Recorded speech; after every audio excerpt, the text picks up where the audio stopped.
Hello. What's up? Hi. Good afternoon, Willie. It's We're just nice to see you again today. yes. Hello. Nice to see you again today.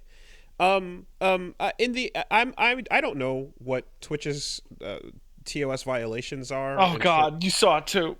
I'm not in the interest of not puking everywhere and completely fucking destroying this podcast. We will not be discussing the making of Well, we, beer yeast with and and there and therefore, byproducts and anything about that. We will just not be discussing it. it's really something It's that simple. both of us just had our eyes just scorched by the same horrible comment simultaneously, like scorched. I don't know what the rules are, but I don't think barfing on pod is is okay. It's I think probably not. if you barfed like, uh-oh, I don't feel so good, blur, right? And then we're like, oh, sorry guys, and you had to clean yourself up. I think that's like fine, but I think the rules are intent, right? And parsing intent is tough. But if you were like, hey guys, let's see how many of these buckets I can fill.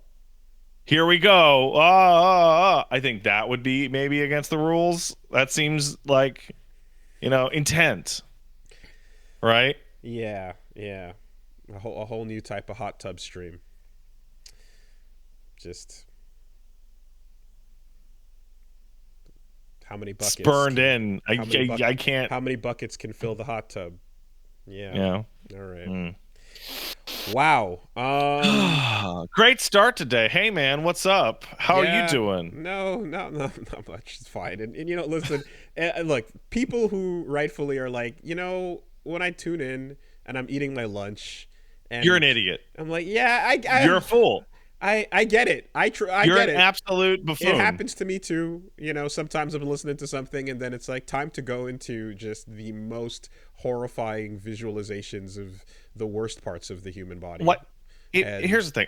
I'm the kind of person that anything anyone ever says, it can't affect my stomach, right? I have to see something, right? I can see something and that'll fuck me up. But like, I haven't barfed in years and years and years and years, right? So I'll just watch or listen to anything.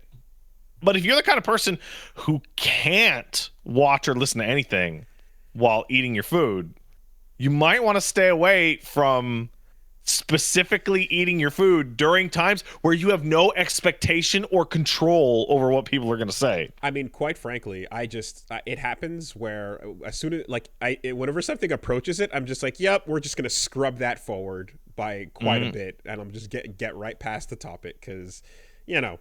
But yeah, I feel for you. Almost threw up the other day for the first time in like 10 years, actually, come to think of it. Damn. You know why? I was hungry.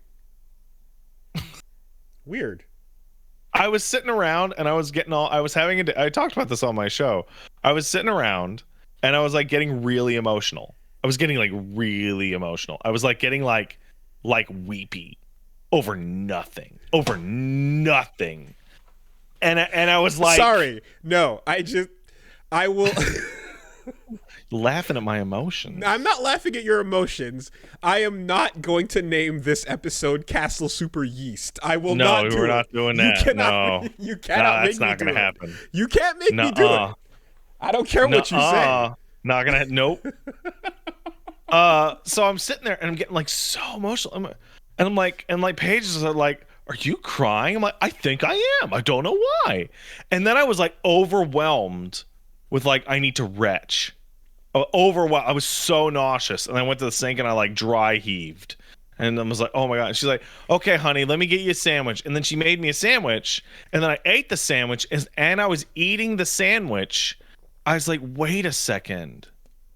It's like 2-3 o'clock in the afternoon. The last thing I had was dinner yesterday. So I hadn't eaten in 22 hours.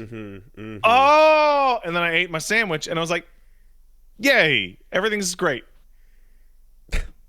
It's like, that's the nearest I've come to throwing up in a decade. Wow. Okay. I feel like Sometimes you just got to eat food. yeah. I don't think I've ever had it because of out of hunger, because that almost feels like it would be like a dry heave more than anything. It was a dry heave. Okay. Yeah. It was not great. All right. So, A piece of advice for everyone on this podcast. I think it's really solid advice that you should not examine.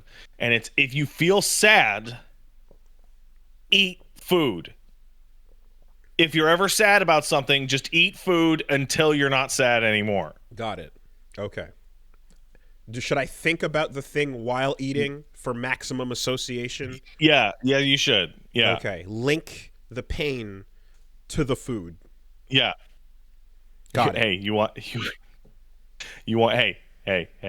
Okay, you see how I'm a little chunky? You see how this has happened? You know what my mom would do when I would cry? She'd give me a cookie. Say, here. No. This will make you feel better. Oh no. Oh, that was step 1. Oh no, that sucks. Damn. Okay. I mean, look, I remember when fuck. It's so like straight line. Yeah. Like that's, yeah. oh, man. That's a direct line.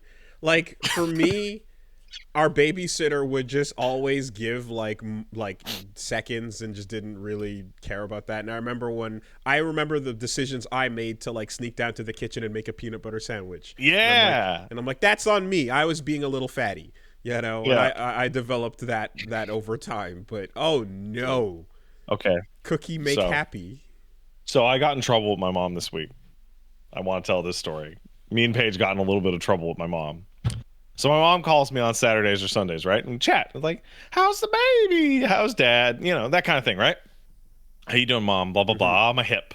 The usual, right? And my mom asks how the baby, she always asks how the baby is. And we tell her, baby's great. And then she always, like every 2 weeks, she asks like a follow-up question about what are we doing at this stage to take care of the baby. And so baby's like 3-ish months, and she's like, oh, have you started feeding him cereal yet? I go, what? She goes, okay, because well, you know, when you were a baby, when you turned 3 months and you were on your feeding schedule, you know, at night to help you sleep, I'd put Pablum, which is a rice cereal, into your bottle to help you sleep the night. And like, I turned to Paige and like our mouths are just like, and I'm like furiously Googling when's the early, like 6 months. 6 months is yes, solid but food. Her grandfather told her about the tip, and then that passes down to and that's why now you got to dip a finger in the whiskey bottle and put it in the baby's mouth. And so like there was more to this. God. It's like, oh yeah, you know, help learn to, you know, because your colic was so bad when we were, you know, giving you the bottles of water and the cereal at 3 months. And like Paige and I are just like you know when you're laughing so hard but you can't make any noise because you can't get so we're like breathing, and my mom's like, are you guys okay? We're like, we're fine. And then I ended up bursting out laughing. And she's like, why are you laughing at me? I'm like, Mom, every time you tell us a baby tip, it's something that kills babies. It's insane. Like you told us about, you asked us if we had crib bumpers, and like, Mom, that kills babies. It kills them. And she's like, well, you know, it was a different time. I was doing my best. I'm like, absolutely, Mom, you were doing your best. But at the same time, oh my God, every like 2 weeks, dude, I get like some new detail about why I'm stunted and busted. Just live cut back to Pat's childhood. It's just Doomsday growing up on the fucking planet that was just bred to kill him. Jeez, that's insane, man. I mean, you know, but again, like I feel like the most common one I know is like whiskey finger in the baby's mouth. I got the whiskey dip for teething. Yeah. I know about that. I think Paige's mom also gave her a little tiny bit of whiskey for tea. That wasn't just normal. That was what you did when your baby was teething. Yeah. You know, and then there's just the wild like shit that's like, hey, here's like toy mercury for the kids to play with. It's super fun to swirl in your hands. You know, get it for the whole family and all that shit. But I've recently been made aware of a term. The Gen Z kids in the retail have invented it. and I upon hearing it, I have now retroactively seen it in my life, and it's the boomer lead stare. Wow. Okay. It's the stare that the boomer gives you when they don't understand something, and you can see the lead paint just swirling in their neurons. And now that I said it, you've seen it too. Just the complete shutdown. Oh no. Oh, the lead stare. Oh boy. Okay. See, now that I would like okay, you can go lead paint on that. Or I think I've talked about it on the pod before actually, but like the aerosol can release, The CFC inhale. What do you want to? like the fact that like okay, so the world's most like awful inventor Oh invented yeah, he invented tetraethyl lead and chlorofluorocarbons exactly, so back lead, to back. like lead in fucking leaded gasoline that just destroys the planet and everybody, but also aerosol cans, which were responsible for damaging the ozone layer and creating the hole, which has started to repair It's what itself, gave all but- those Australians cancer.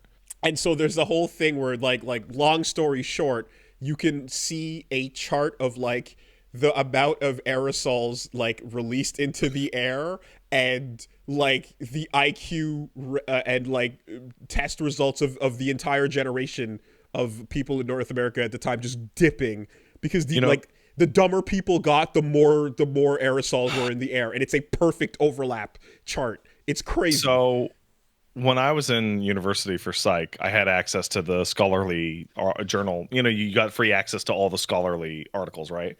And so one of the things I would constantly check on, because at the time it was the aughts, video games caused the violence in the kids because of the school shootings, right?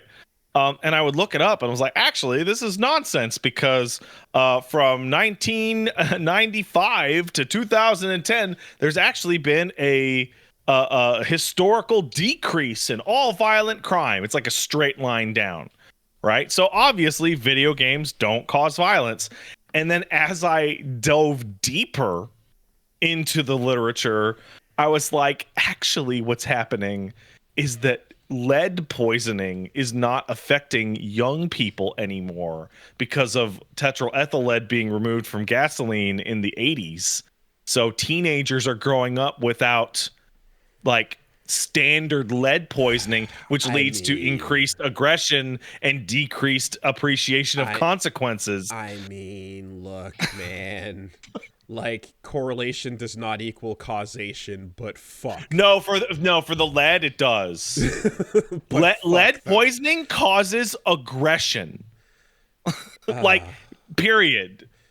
So what you're saying is when Jack Thompson used to rally against the video games, and then was presented, he was actually rallying against lead, which had already been defeated by that time. And when he has no response to the data in front of him, what he's giving is in fact the boomer lead stare. Yeah. Okay. Yes. Got it. And it's specifically the boomers, because the older generations, they didn't go through their adolescent period being exposed to lethal or near lethal amounts of lead. Right? I mean, it's people who were born, like my dad, in the 50s. Yeah. And then rode that 3 decades of just intense lead inhalation. Now, you and me, we are drowning in those goddamn delicious microplastics. Sure. And whatever's happening with every wireless signal that's passing through you. Yeah, and when we were kids, I don't know. So because you ping pong back from Canada to Grenada, I don't know if you were in elementary school when the decision came down.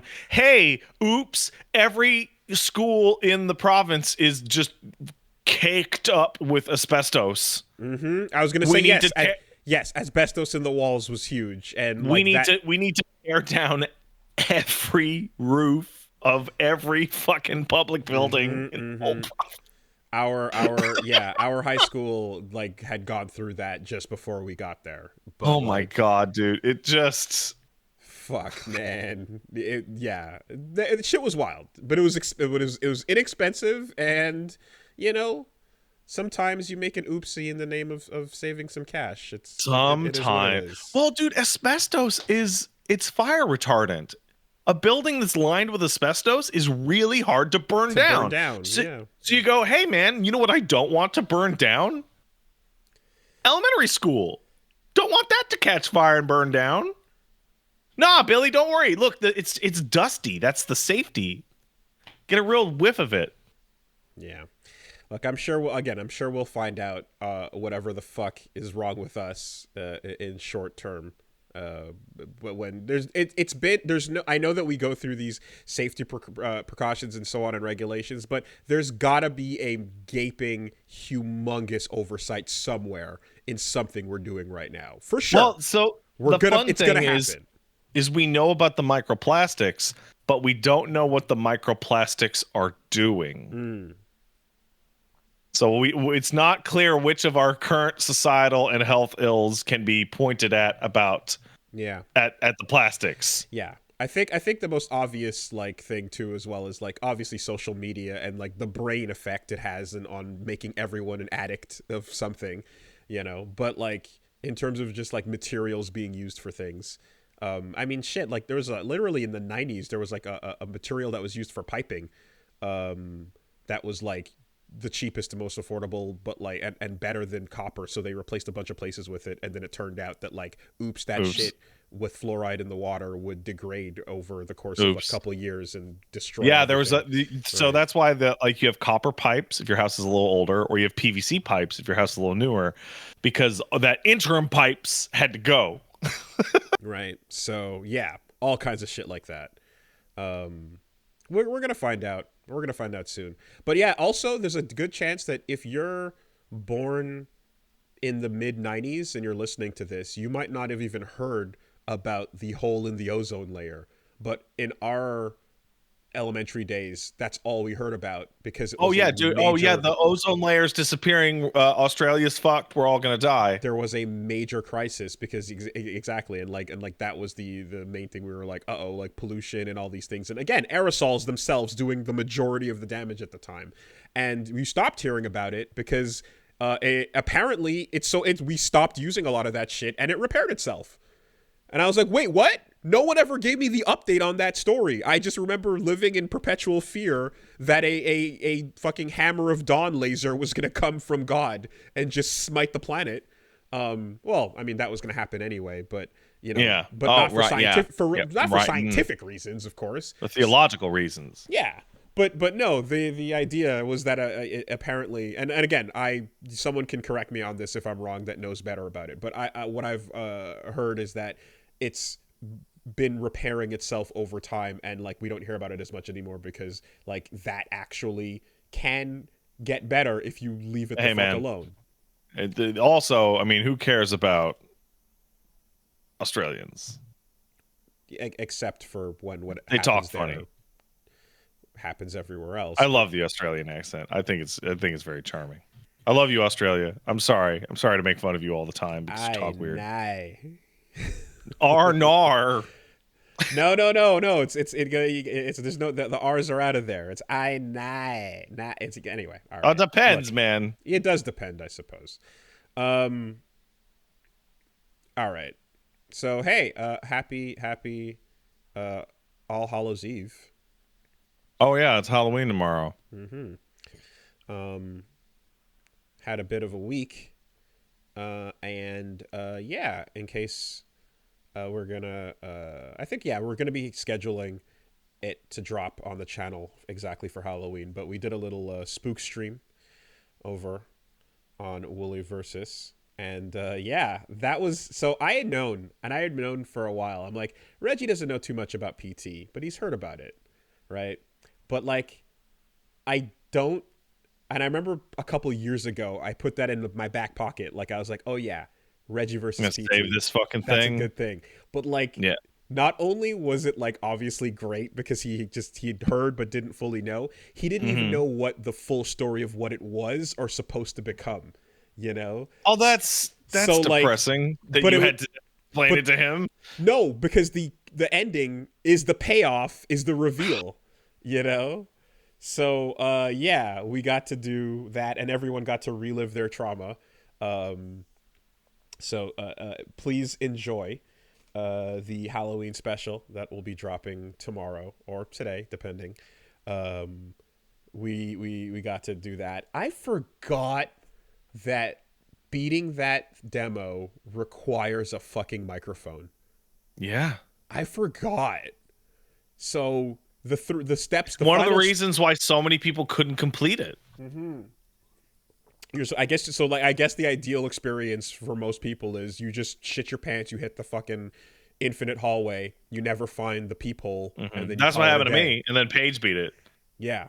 So finding the peephole is already like a particularly obtuse step, and then to go further than that, like the walk 10 stop. Why would you speak into the mic? So Clutch Mom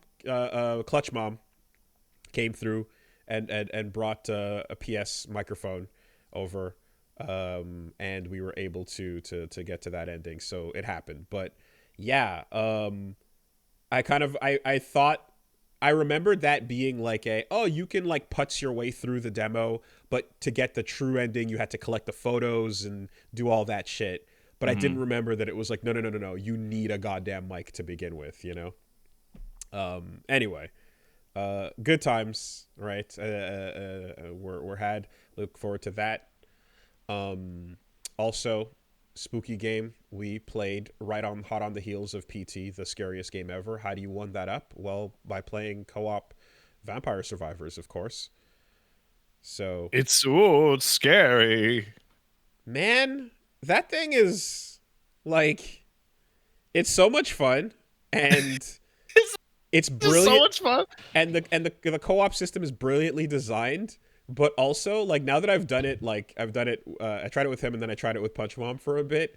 Like, I'm kind of like, fuck, I want to just pick I don't want to split my power. Like, no. What you got to do is you got to start playing it by yourself afterwards. As soon as Richie walks out the door, that's kind of the deal. Yeah, you're divided, and then you have to learn the co-op. You have to learn the co-op strats of like, okay, look, your build sucks. Just huddle next to me, and I'll let my fucking garlic and light until your build comes up, or something like that. But yeah, it really does, and I can imagine with 4 players as well. It must just activate the fucking greed circuits aggressively, because you're like, you only get these few things. You don't get to max out your build, so you have no room for mistakes.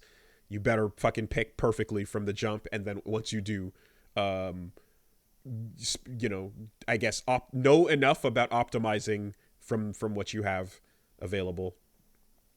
But yeah, it was that was so goddamn good. It was good. It was good, and the like, chemicals go off in your head, and you feel them. Mm-hmm. It clicks right away. It clicked like it was a fun little journey. So I had a couple other things lined up. I might take a look. I don't know. We'll see. But at the very least, those 2 should be dropping. So please look forward to that.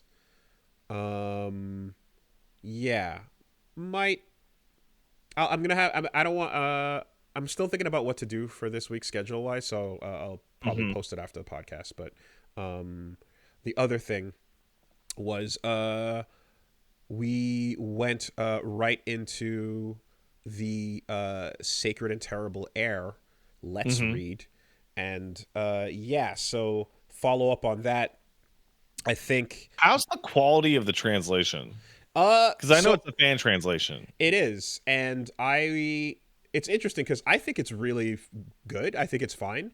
I've been hearing that there's a second fan translation that's even better, and people are pointing out that there's things about this one that were not accurate, or a little bit, or that the other one is superior. But from my experience so far, it's been excellent. So, and to update it with anyone on that, like, I'm going to be putting it out, and there's a proper explanation there too as well. But with the text-to-speech stuff, I just decided to read it out myself. I got my bottle of water and then just treated it as a like full-on let's read. While I still ultimately think the context was fine for my use case on that, I just didn't. I think the discussion was already distracting from the project being a cool thing, and I don't want to have anyone have to like immediately have to hear that part before you just can just be like, hey, let's check out this cool short story, you know? Right. So I just went through it that way. We got to chapter 6 of well, it's 100 and some odd pages, so we basically made it through almost a third of it. So that's encouraging because it seems like it can be done, in another maybe 2 or 3 streams. But ultimately, pretty fucking cool so far. So I gotta ask, I guess my follow-up question after how's the translation for accuracy, and the answer is good enough. How's the book? Really cool so far. The introduction and the prose, it just kind of like reminds you like, oh yeah, like when a lot of like, again, like a lot of there's a moment where you kind of think of how like a lot of people look at writing as like, well, if I can't be an artist, I'll just be a writer, or if I can't do another thing, man, I'll just that's write. What they do. That's what they do. We all use words every day, so it's that simple, right? And then you just read like the way Kurvitz is using the language, and you're like, motherfucker, like you can't do that. Like, it's mastery of words. It's incredible. The flavor and the feeling of everything that like is like, it's filtered through the lens of like the political. It's filtered through the lens of just like the raw, most fucked up versions of things. It's filtered through like extremely, everything is as saturated as possible, you know? Okay.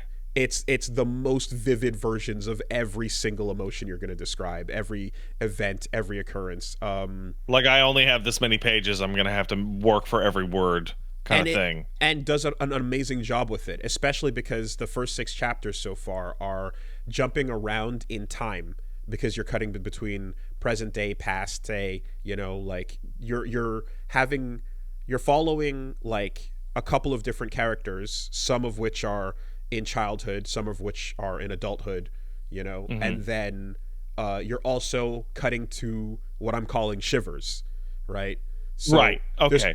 There's full chapters of just shivers, you know, going off, and which is now in hindsight, this writing style was the inspiration for Shivers. Absolutely, right? And I'm like, God damn it, that's why it's my favorite skill, because it's just, let's just spend a minute building this world out by telling you what's going on over here, what's going on over there. Here's a concept, right? There's a chapter called Non-Entity, and it's just describing the concept by which someone can become unpersoned and just kind of put down the memory hole, right? It's memory holing something. But the process by which the government like does that in this setting, they go through Krasmazov and his communist associates, and like how it was handled that way, and like the way it describes just the deleting of a person and everything like that. It does it with the Shivers verbiage, and it's incredible, you know. And then you're like, at some point, like, of all these meandering thoughts that have painted a really great picture, there's like 2 that are going to be very relevant to something that's about to happen. But all of this is just creating the background. So I have a really stupid question about this book. Harry and Kim and all that, and the wide ranging topics and tones that you go through in Disco Elysium eventually is about a murder involving itself in a labor dispute at its like most base premise. What the fuck is actually the premise of Sacred and Terrible Air? The premise is that we open on a completely different Isola, a completely different place where you're not in Revachol, you're somewhere else. Right. But we're talking about Grad, and we're talking about, you know, like the similar words and locations. It is a murder mystery as well.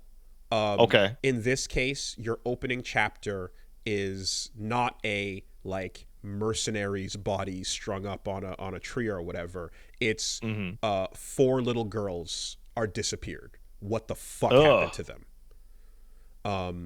And we have basically a from the idea is like that this is a mystery. We don't know what happened, and you then are going to follow after time, right? 20 years or so of a mystery, people that knew them as that knew the missing as kids are trying to solve what happened to them years later. Okay.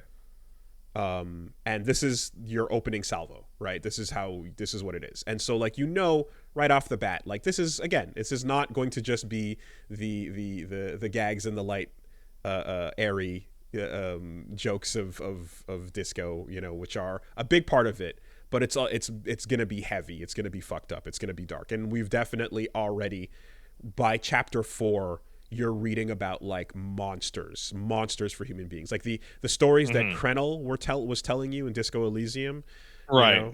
You're hitting that type of shit, and while you're hitting that, you're also, again, you're finding out about like the way the world is handling this type of stuff, the way the interesting the links to stuff like the man from Heimdall, and just these little key words where you're like, oh yeah, right, I remember these concepts coming back up. And of course, where would we be without a little bit of Measurehead sprinkled, and when I say a little bit, I mean a whole lot, generously. Hooray! In turbo racists and hyper Nazis and just all kinds of fucking just insane, all that good shit that's like, it's so insane, but it's so real, but yeah, at its core, what happened to those girls is what we're trying to figure out. And yeah, man, I mean, like I said, we got through the first 6, and it went really well. I didn't feel too tired afterwards either. Like, I felt like, it was interesting, that I was like, oh, I can do this if I pace myself and come in with proper energy levels. So yeah, I'm gonna be going back through that. Sacred and Terrible Air. Is the name of the book, again, in case you're just joining. The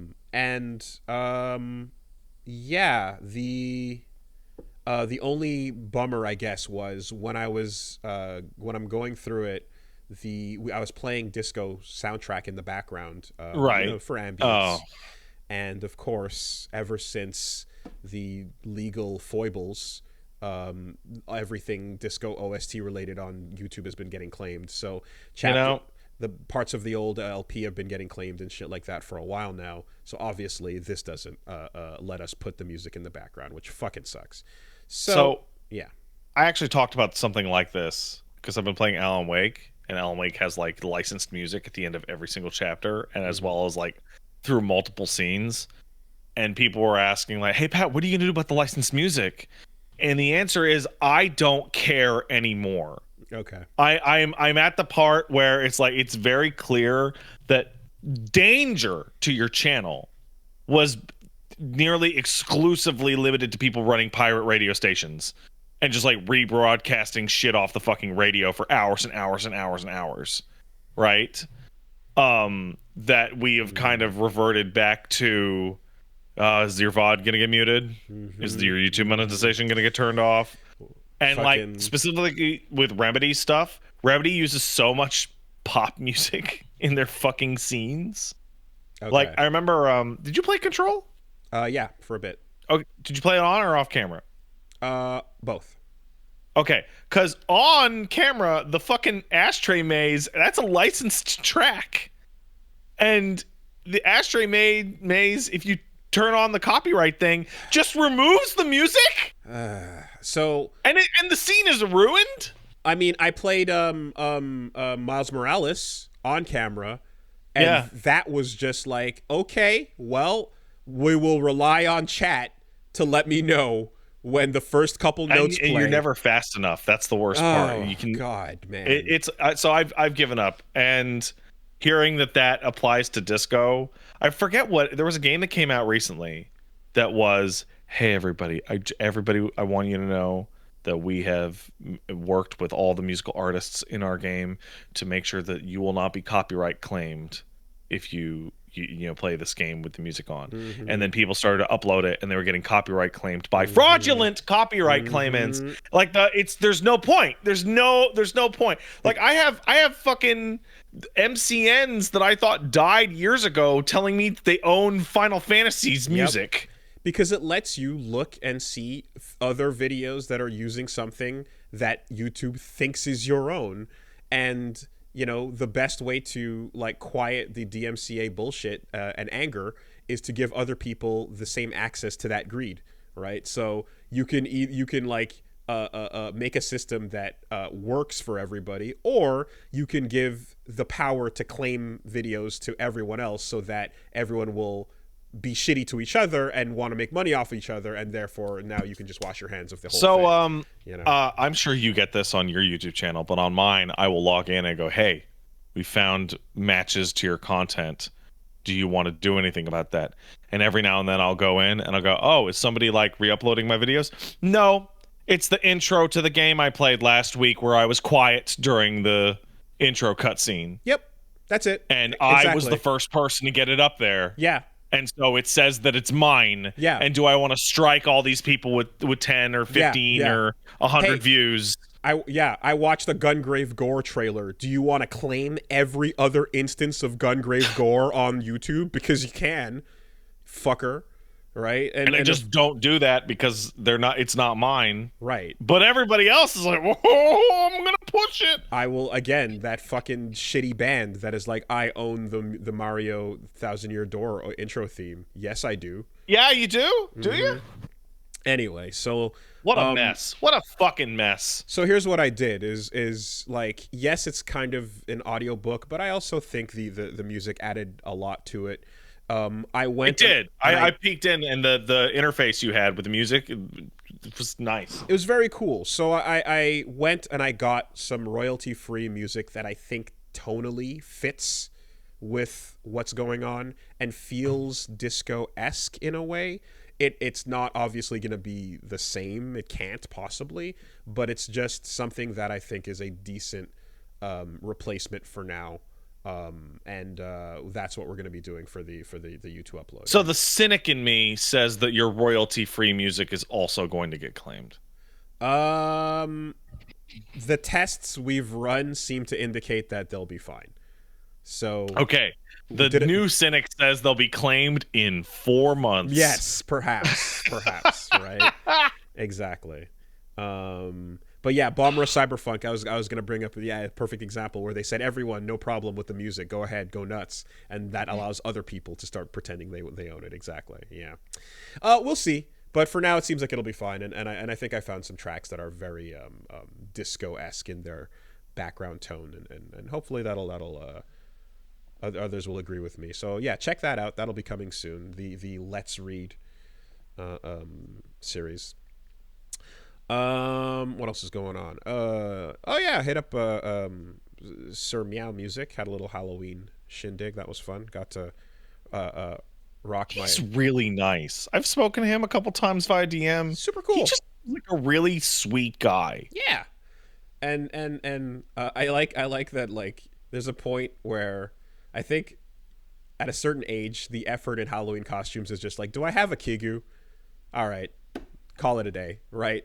we have a Halloween costume. We have multiple Halloween costumes for the baby, and what we discovered is that our baby is smaller than what the baby clothing companies think is 0 to 3 months, because they're all fucking gigantic. Do Paige and I have costumes? Fuck no. Who gives a shit? Baby costumes. There you go. Time limited at that. Although I keep hearing about the whole like the scam of baby shoes.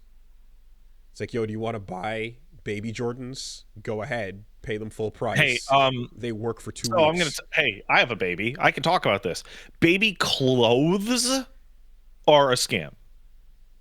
Find a relative or a neighbor or a community place or what, like any given size of baby clothes lasts like, man, we got some from a local place and he outgrew that shit in 2 weeks. So I feel like the whole point is just for a photo shoot, right? It's just to do a cute little thing of like, hey, check out my baby Tim's, and you got your little baby outfit going, and you dress up to look like something or someone, and then that's it, you know.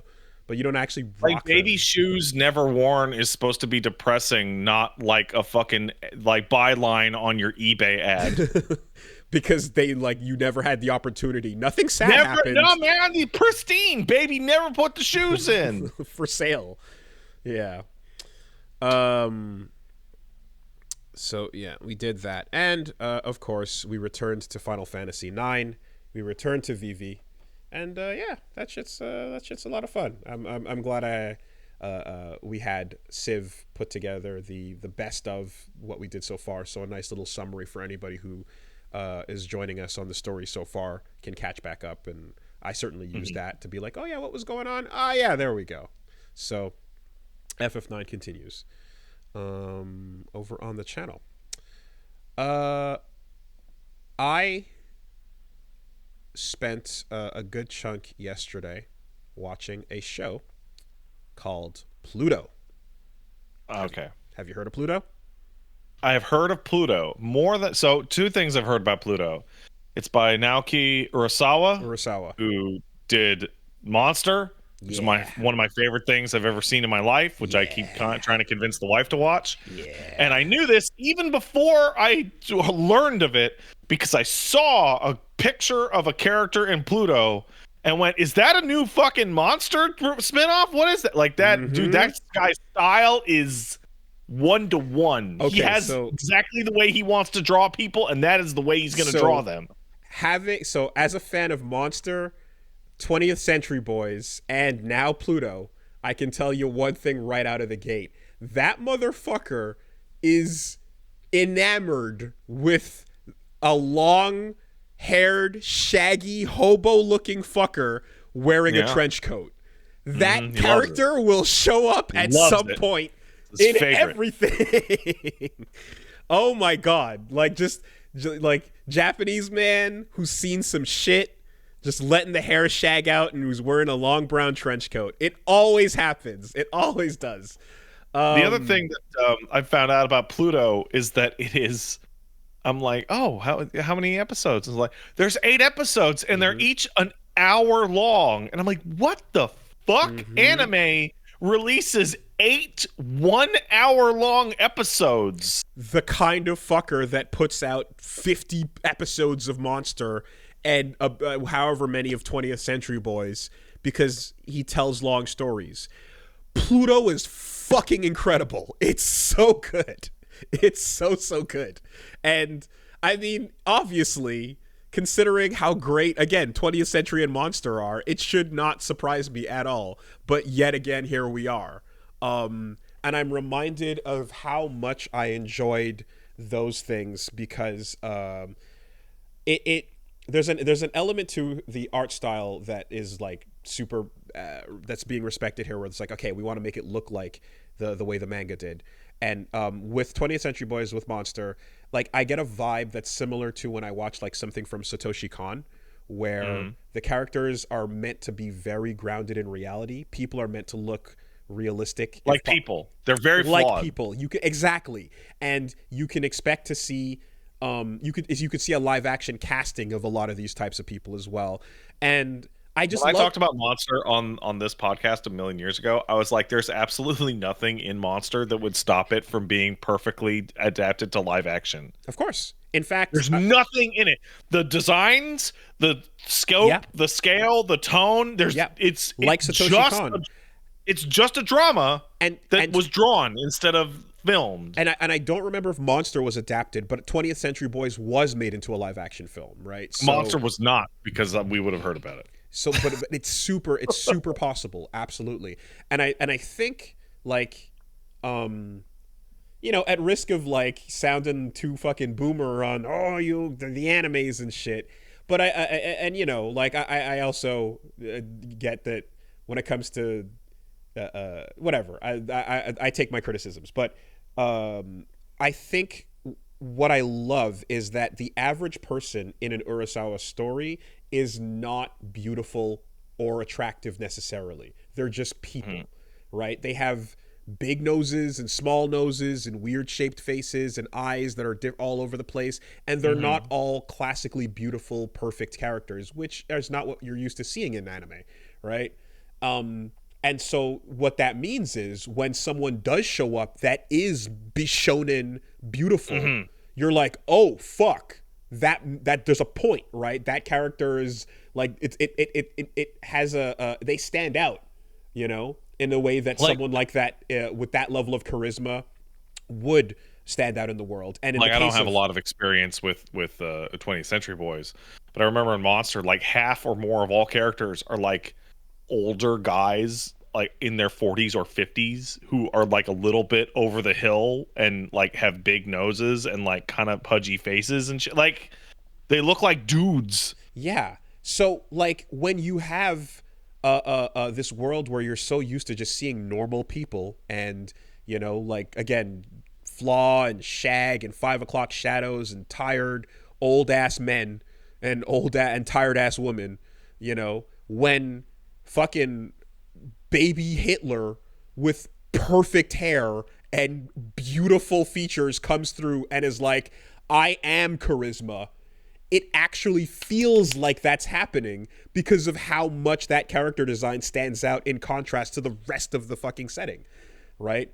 Monster's incredible with that. I think it's using the art style that we know and are used to in a way that like maximizes its impact, and I feel like I've only really seen that with with Urasawa stories. I know that again I'm comparing it as well to like, you know, I guess Satoshi Kon, but like Miyazaki as well will like design a nice old person with, you know, fucking bags under the eyes and just all those little details and stuff. But it feels really nice here in Pluto, seeing these characters who, you know, you may or may not recognize in some cases, seeing as, hey, guess what? This is a fucking Astro Boy story. But you're seeing them in like this kind of human form. It's pretty cool. The creator of Astro Boy in this story is named Dr. Tenma. That is the creator of Astro Boy.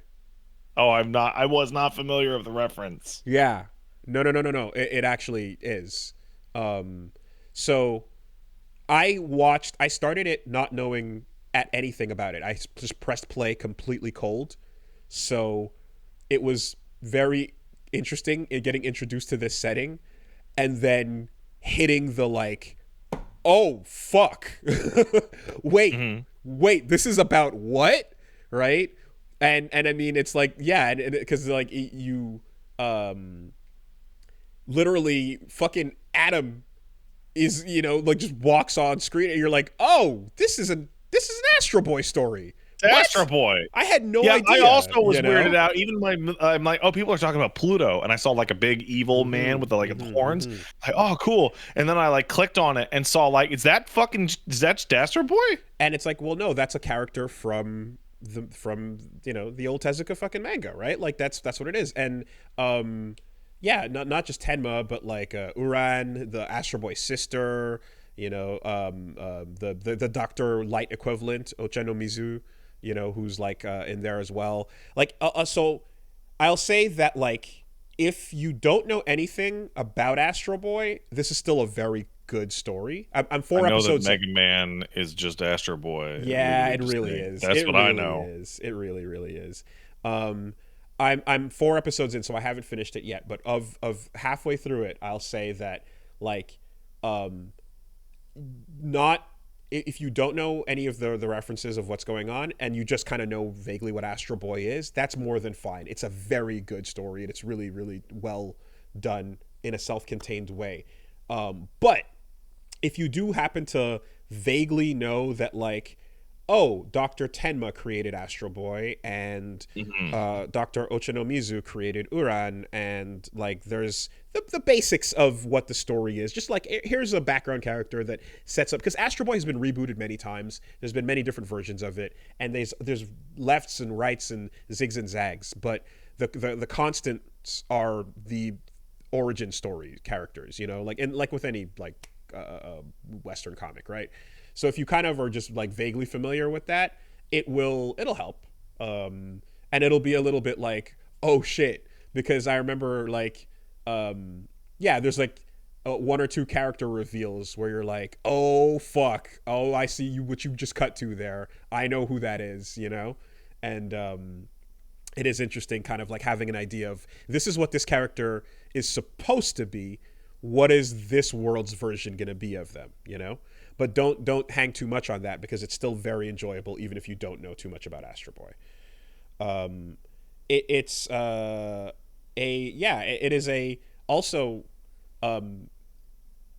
a departure from what I'm used to as well with the previous two stories I'm referencing. Monster is very just real life, right? Whenever it gets into the fantastical, it's like it's a metaphor for, it's metaphorical, like or like people think something fantastical is happening, but it's not. Yeah, and they're being actively tricked. Yes, and the camera and the music and the fucking visuals will make you like magic is happening, but it's not really. We're still hanging out here in Germany. And 20th Century Boys is also very much like that. You're like, oh shit, fucked up, insane things are happening. No, we're still in reality. But how about what? You know. We're still in melodramatic reality. Yes. Whereas here, we're in Astro. We're in the future. There are robots. There are robots that walk around and are, you know, completely your friend, human in appearance, and we're beginning with the world where, you know, the laws of robotics have been introduced, and we are now straight in the proper Yoko Taro ethical dilemmas, you know, and I say the Yoko Taro as opposed to the David Cage versions, of course. Yeah. And then you just kind of take it from there, you know, from episode 1. The story is like kind of opening out, starting on your main character, Gesicht. I'm gonna try to pronounce, like, when they say it, it's a little bit, well, they're saying my German's non-existent, so I'm not even gonna try and help you.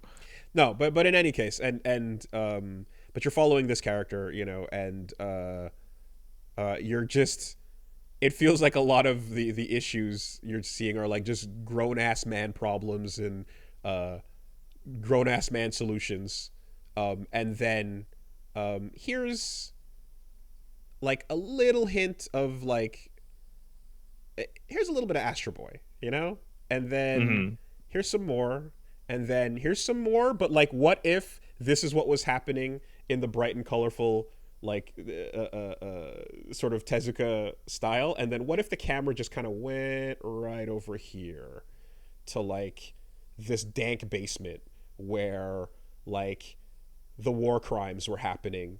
While the like, you know, like right in frame, there he is. Da-da-da-da. Adam, he's awesome. What's happening? Right. Just ooh, that's bad. That's a huge war crime happening right over there. So up here, Hanna-Barbera could be pals with Harvey Birdman and Speed Racer. Down here, how you doing, Johan? Yeah, and so, you know, you get that. There's proper. It's like obviously, like, I'm saying Astro Boy, but like really, you're getting the feeling of True Detective season 1.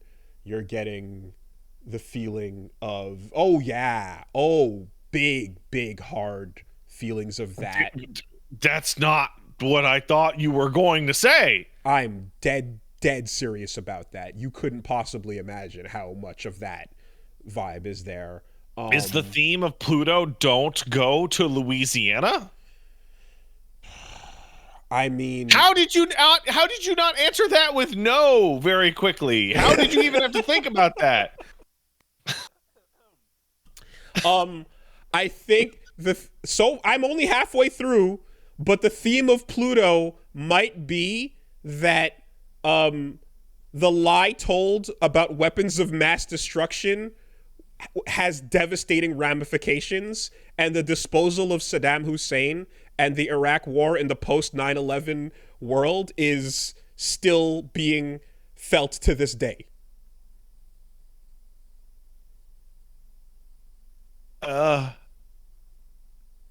It is going places, dude. It is going places, and it is not afraid to do it.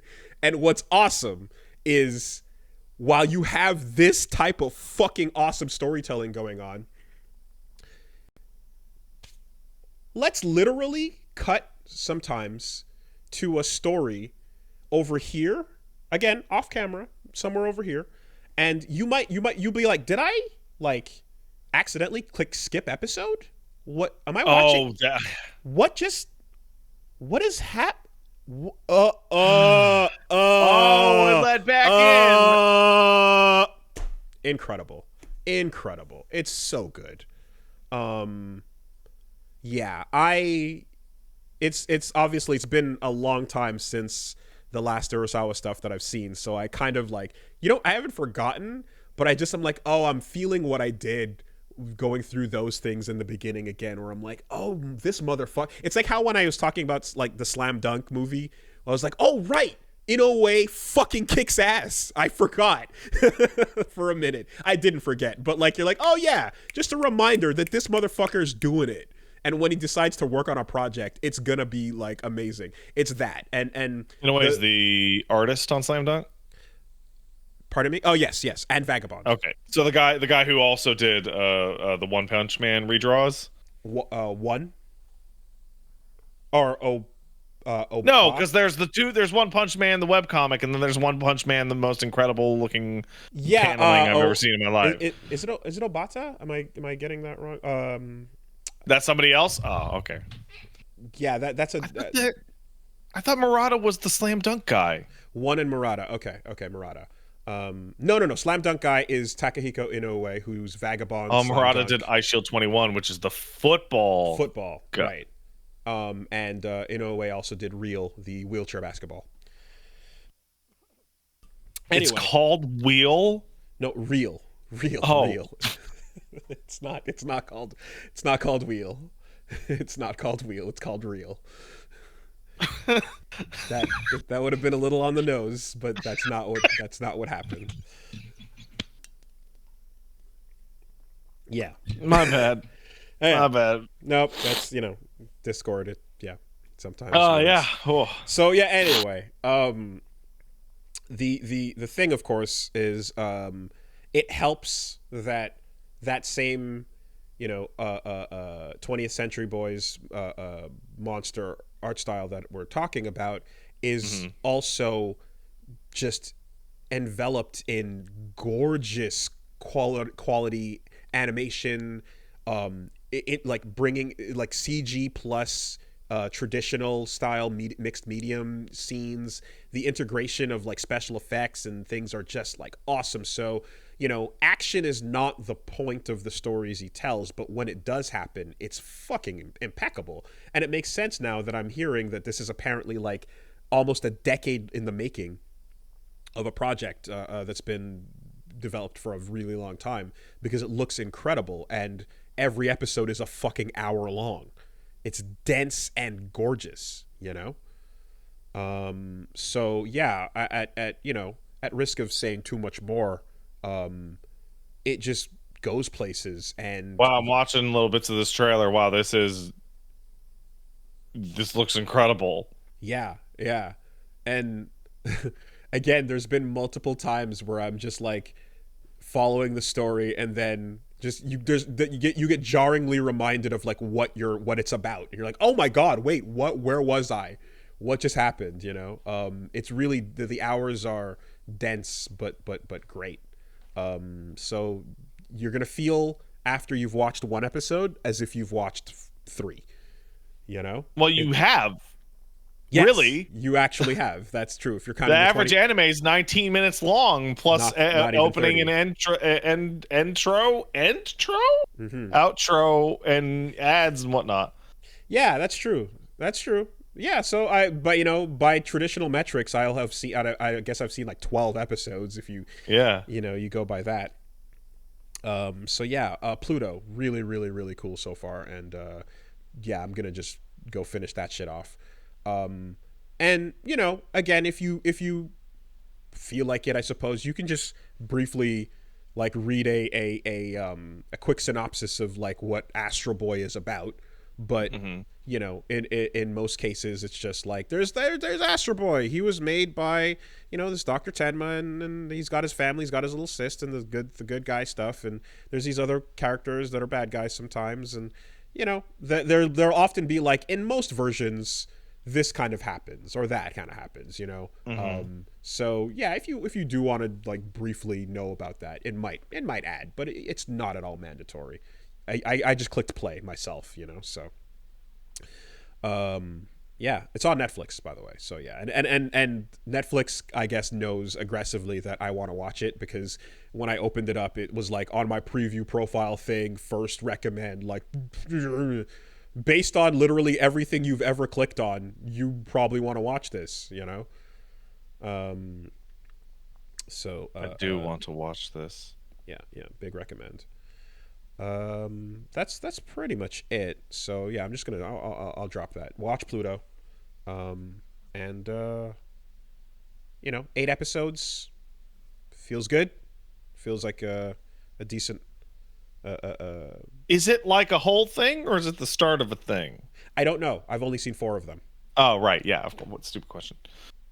It feels like a lot has happened, though. It feels like a lot. So. Yeah.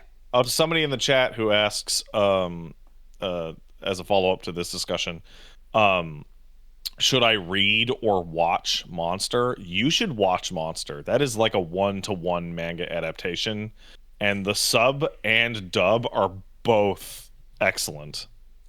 And I, can also highly recommend 20th Century Boys. I haven't watched it. I've read it, and then I watched the live action movie because it came to the Fantasia Film Fest. But just reading through that manga was a fucking trip and a half years ago. Super duper good. So yeah, Urasawa is just fucking god tier creator, like amazing. And here's another one for the pile,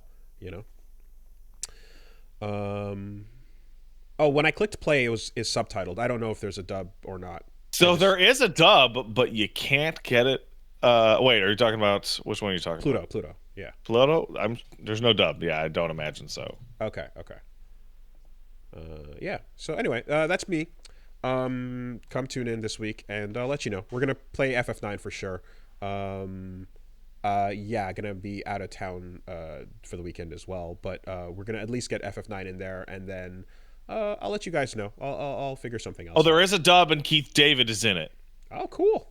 Keith David is Tenma? That rules. Interesting.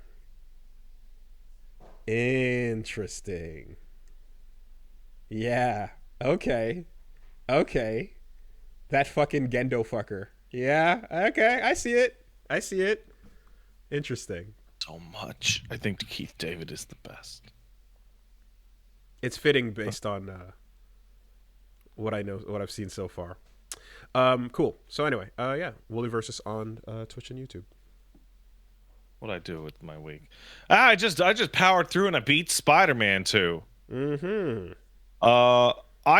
So we talked about FF16 a bunch, and I had a lot of criticisms, right? And I didn't want those criticisms to negatively affect your experience.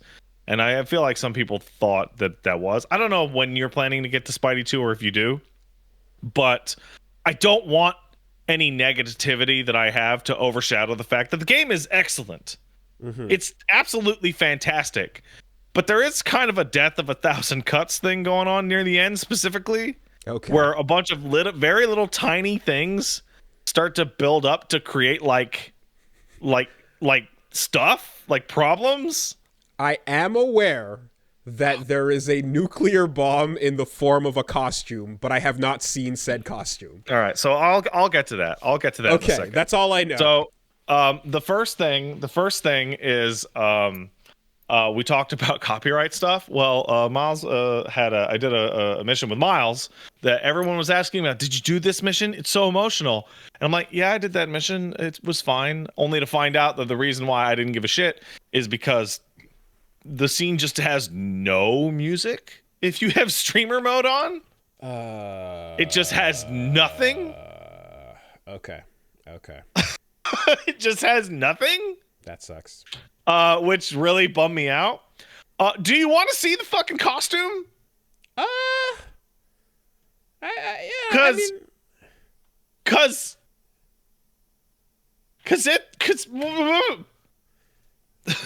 So, like, is it just what's the big deal here? What are we talking about? So you know what? I'll give you context. Okay, here's the context. So, there are parts of the game that mandate that you have the quote unquote canon costume on. So, like, there's cutscenes where you switch to Spidey's like blue and red with the white spider logo on it, because it's really important. Similarly, there's parts of the story where Spidey has to wear the Venom suit. Okay. Because you know what? Maybe don't. Okay. Don't. I'll just talk about it. I won't even describe what it looks like. Sure. And in the finale of the game, Insomniac says this is gonna be our new look for Miles, the same way that blue, red, and white Spider-Man logo is for their version of Peter. Their right? version, right? And Miles comes onto the fucking camera, and I am just gobsmacked by how ugly it is, and they don't let you change out of it. Oh. Because it's the important finale thing. So like, I really mean this, and people who watched the stream saw me react this way. We're having the big fucking throwdown against Venom, and it's this big fucking war, and they cut to Miles, and my face goes, ugh. Like, every time for like 3 hours. Damn. It okay. Like, I never got used to it. It's so bad. Okay. And they make you. It's the worst suit Miles has on his entire list. Thank you guys. I appreciate it. I'm not forgetting. Okay. I guess because I'm like it. If it's the big reveal after for whatever story reasons or such, then like it's also a bold choice in terms of what they decide to do with it compared to slight more modifications. It's bold. Okay. It's bold. Damn. There are other things. So like in general, I don't know how to feel about this. I feel like this is a really minor point, but it affected me more, and maybe somebody else's enjoyment. Peter's suits in this game are terrible. The selection, like, you remember playing Spider-Man 1 and you would unlock a new suit and you're like, whoa, what's this from? Yeah. And in this case it's from a movie. It's another red and blue variant from a movie. Oh, this one it's Spider-Man 2. This time it's Amazing Spider-Man. The black part sticks out a little bit more. It's textured. Yeah, and it's like it's there. Every MCU suit, all 9 of them are in the game. Okay, along with all the Raimi suits and all of the Amazing Spider-Man suits.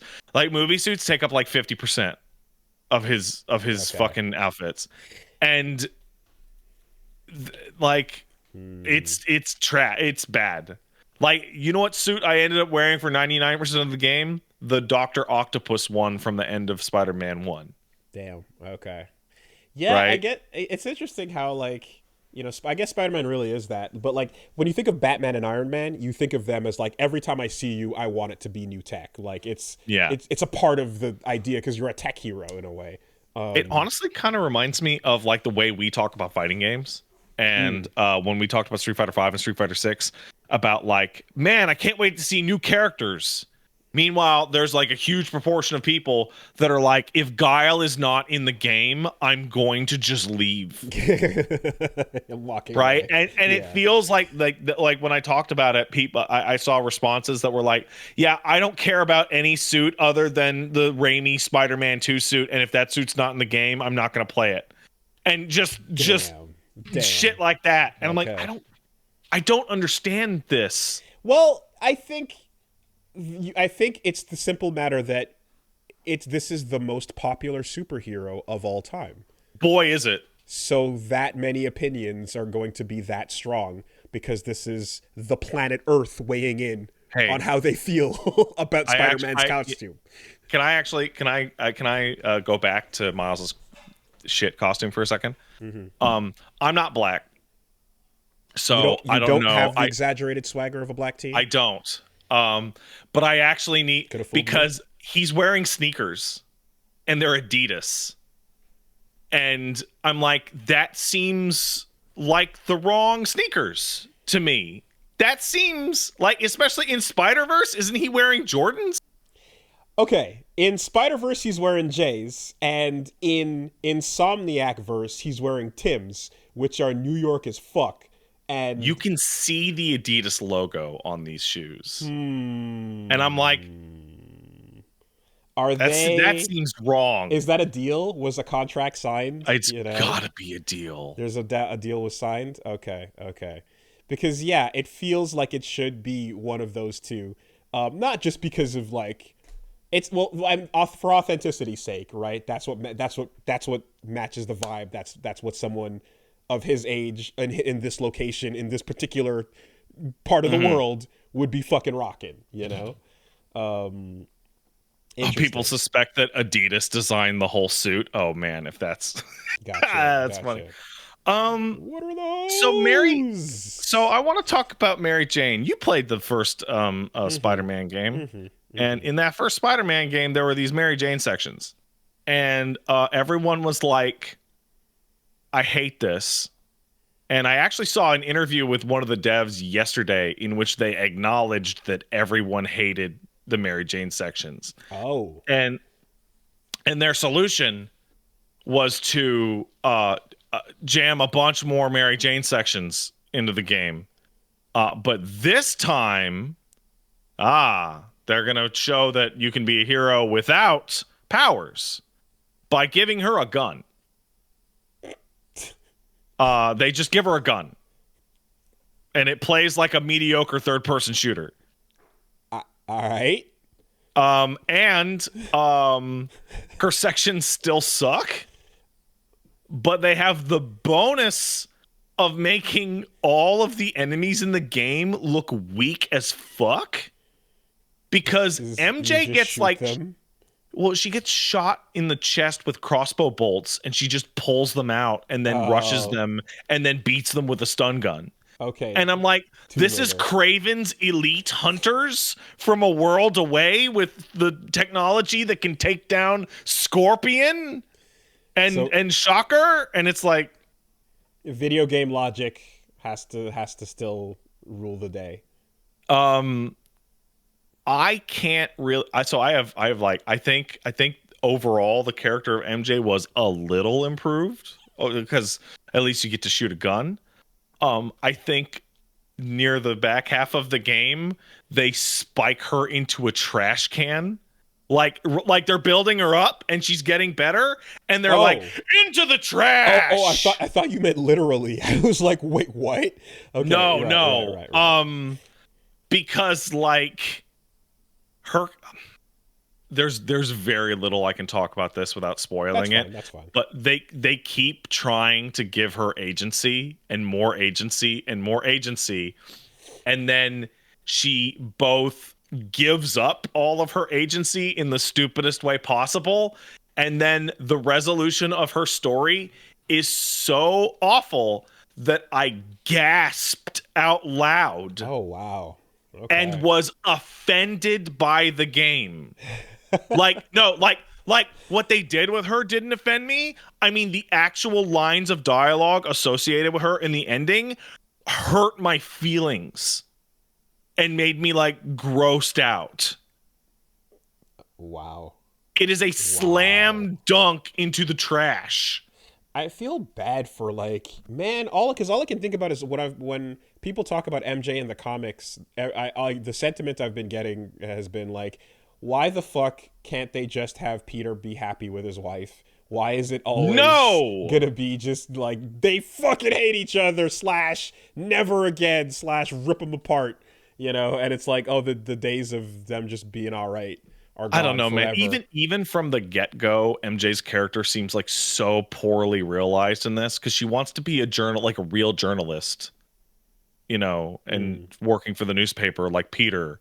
And then like in one of the earlier things, Peter's like, "Oh, your book finally hit shelves." And she's like, "Yeah, like 12 people bought it."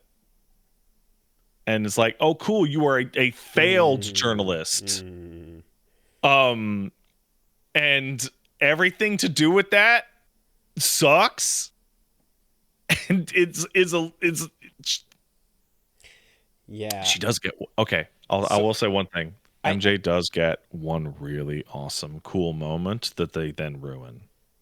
Okay. Like she gets to like really put it out there and say everything that I've wanted a Mary Jane character to say in like years, and then they walk it back like 5 minutes later, and you're like, oh, man, that's really lame. Okay.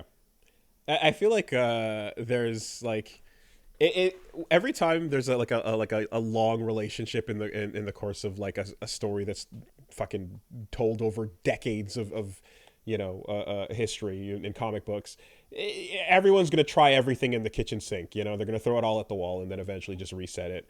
But the stuff that tends to stick and stand out is like, no matter how insane and wild these adventures get and how bold and crazy the writers get, most of it can be easily forgotten or dismissed, but there's some things that stick around. And for example, you know how it's like, oh, The Simpsons has been was amazing, and then it fucking died, and now it's oh, and then it's like, oh, it might be getting better again, but maybe not, and it's weird, and the quality is all over the place. And like, the thing you hear about is like, remember that weird episode where like Marge cheated on Homer? Wasn't that fucked up? You know, and everyone's like, "Oh, Jesus, when the fuck did that happen?" You know, and like I feel like, yeah, with MJ, it's that kind of bit where you're like, "Wait, they did what? What the fuck are you doing?" Like, yeah, the character has like a long history, but I think like even within the context of just the Insomniac shit, it's really weak. Like, the finale of the game starts to go up and everyone's talking and like, here's the plan, and I'm saying, God, I fucking hope in between these action sequence you don't cut to MJ and have MJ do some useless shit oh, here we go. Here's the worst level yet. Okay. I was complaining about it and somebody in the chat goes, Pat, it's like 10 minutes out of the finale, and I'm like, it should be 0 minutes out of the finale. It's ridiculous. But go ahead. Yeah. That's all I want to say about that. In terms of the Spider-Maning and the way those games tend to ramp up, is the fully unlocked kit right before the end is always fucking nuts. It's a good kit, by the way. It's very excellent. I did 100%. Like my bar says 100%. You are busted by the end of that game. Mm-hmm. You are super, super busted.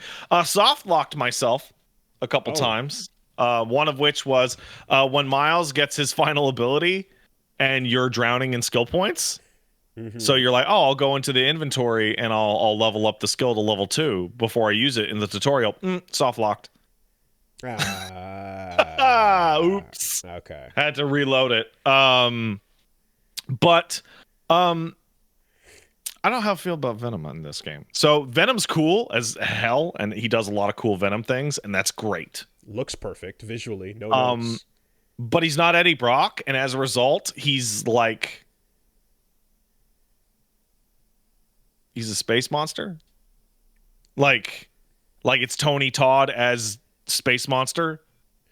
Did they instead of Venom?